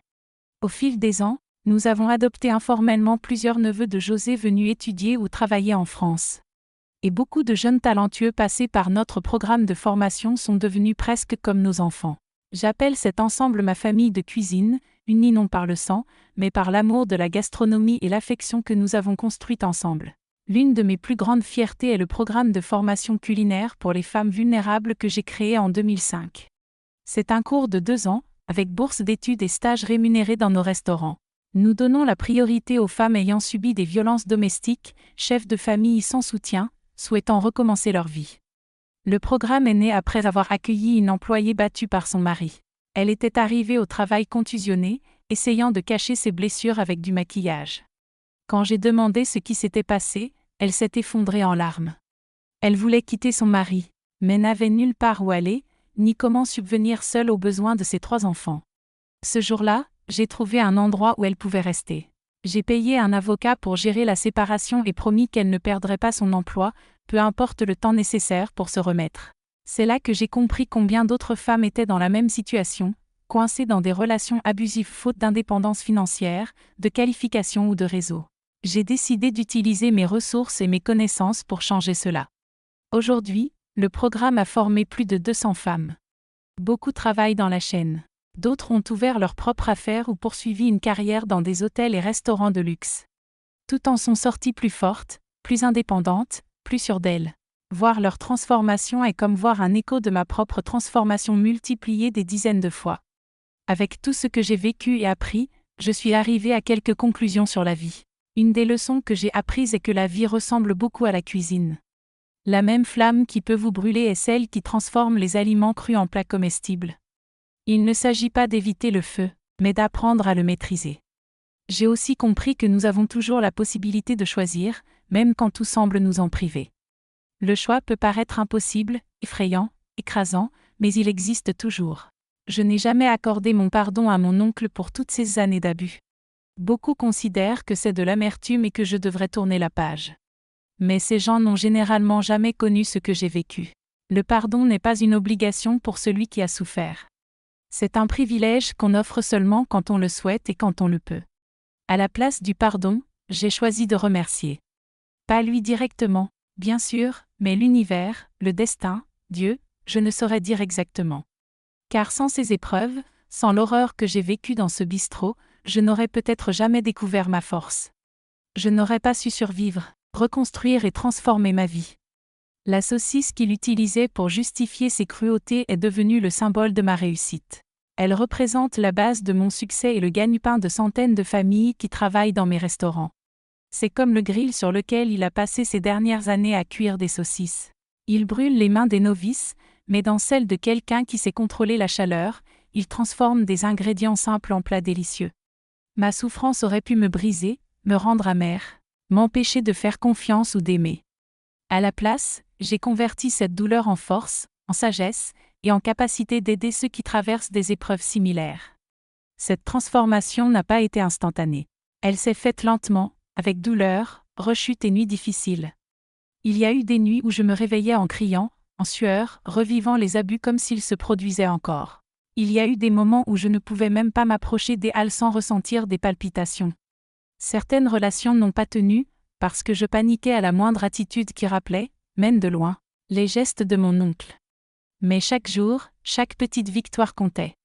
Apprendre une technique nouvelle, gagner un client fidèle, installer mon premier stand au marché, ouvrir le premier restaurant. Petit à petit, je reconstruisais non seulement ma vie extérieure, mais aussi ma force intérieure. Je me suis convaincue que j'avais de la valeur, que je méritais le respect, que j'étais capable. Et peut-être que c'est là ma plus grande revanche, ma plus belle victoire sur celui qui voulait m'écraser. Savoir au fond de moi que je suis bien plus que ce qu'il n'a jamais cru possible. Que j'ai survécu non seulement aux abus, mais à tout ce qui a suivi, la fuite, la pauvreté, la solitude, la peur constante.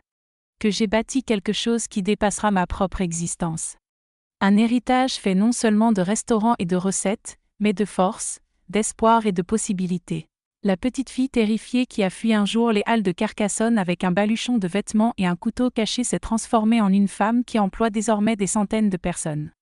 Une femme respectée dans son domaine, reconnue et récompensée, qui utilise ses compétences et ses ressources pour aider d'autres à trouver leur chemin vers la liberté. La douleur n'a jamais totalement disparu. Je crois qu'elle ne disparaîtra jamais complètement. Elle reste dans un tiroir de ma mémoire qui s'ouvre parfois sans prévenir, mais elle ne définit plus qui je suis. Elle fait partie de mon histoire, mais ce n'est pas l'histoire entière. Si je devais donner un conseil à quelqu'un vivant des abus ou de la violence, ce serait « survivez d'abord ». Faites tout pour sortir de la situation, pour rester en vie, pour avancer. Ensuite, lorsque la sécurité est retrouvée, commencez à reconstruire. Ne vous pressez pas. La guérison n'est jamais linéaire, elle n'obéit à aucun calendrier. Il y aura des mauvais jours, des reculs, des moments de découragement. Mais il y aura aussi des petites victoires, des instants de joie, des découvertes de forces insoupçonnées. Et surtout, ne tentez pas de tout porter seul. Cherchez de l'aide. Cela peut venir d'un ami, comme ce fut Antonio pour moi. D'un groupe de soutien, d'une institution, d'un professionnel. L'idée qu'il faille porter son fardeau seul est l'un des mensonges les plus cruels. Demander de l'aide n'est pas une faiblesse, c'est de la sagesse. Si je raconte mon histoire aujourd'hui, après tant d'années de silence, c'est parce que je sais qu'elle peut servir à quelqu'un. Peut-être qu'une femme qui l'écoute comprendra qu'elle n'est pas seule. Qu'il existe une issue, qu'on peut reconstruire après les pires traumatismes. Et peut-être qu'une personne qui n'a jamais connu d'abus saisira mieux ce que signifie survivre, à quel point ce chemin est complexe et ardu. Je m'appelle Arlette Tisserand, mais tout le monde m'appelle Lette. Je suis celle qui a transformé le feu qui voulait la consumer en flamme capable de nourrir des centaines de personnes chaque jour. C'est l'histoire de la petite fille qui a pénétré dans une cuisine par obligation et qui est devenue maîtresse du fourneau par choix. Aujourd'hui, je vis dans une maison simple mais confortable à Collioure, avec vue sur la mer. Au lieu de photos de famille que je n'ai jamais eues, mes murs sont remplis de clichés des restaurants, des employés et des promotions de formation. J'ai un petit bureau où je continue à travailler chaque jour, même si ce n'est plus nécessaire. Abandonner les habitudes d'une vie entière est difficile. José nous a quittés il y a 5 ans, emporté par une crise cardiaque pendant son sommeil. Sa perte a été immense, mais j'ai eu le temps de le remercier de son vivant pour tout ce qu'il a fait. Je ne suis pas restée seule. Ma famille de cuisine s'est agrandie au fil des ans et rassemble aujourd'hui des personnes de tous âges et horizons. Je ne sais pas combien de temps il me reste ici. J'ai déjà dépassé beaucoup de ceux de mon époque, surtout après tout ce que j'ai traversé. Mais tant que je serai là, je continuerai à faire ce que j'ai toujours fait. Transformer des ingrédients simples en nourriture nourrissant le corps et l'âme. Transformer la connaissance en opportunité pour ceux qui en ont besoin. Transformer ma propre histoire en lumière pour ceux qui errent encore dans l'obscurité. La vie ne m'a pas offert un chemin facile, mais elle m'a donné les bons ingrédients pour créer un plat unique. Et au fond, n'est-ce pas le rêve de tout cuisinier ? Faire quelque chose de mémorable avec ce qu'on a sous la main, quelque chose qui nourrit, qui réconforte et laisse l'envie d'en redemander. Si cette histoire vous a touché, inspiré ou simplement accompagné quelques instants, alors elle valait la peine d'être racontée. Comme la recette de saucisses que Germaine m'a transmise, héritée de sa grand-mère et avant elle d'une autre femme, nos histoires ne nous appartiennent pas seulement. Elles vivent lorsqu'elles sont partagées. Elles résonnent, inspirent, génèrent de nouvelles histoires. C'est ainsi que nous survivons. Pas seulement en respirant, mais en transmettant, en inspirant et en touchant la vie d'autrui. Rien ni personne ne pourra jamais nous l'ôter, pas même les Marcel de ce monde.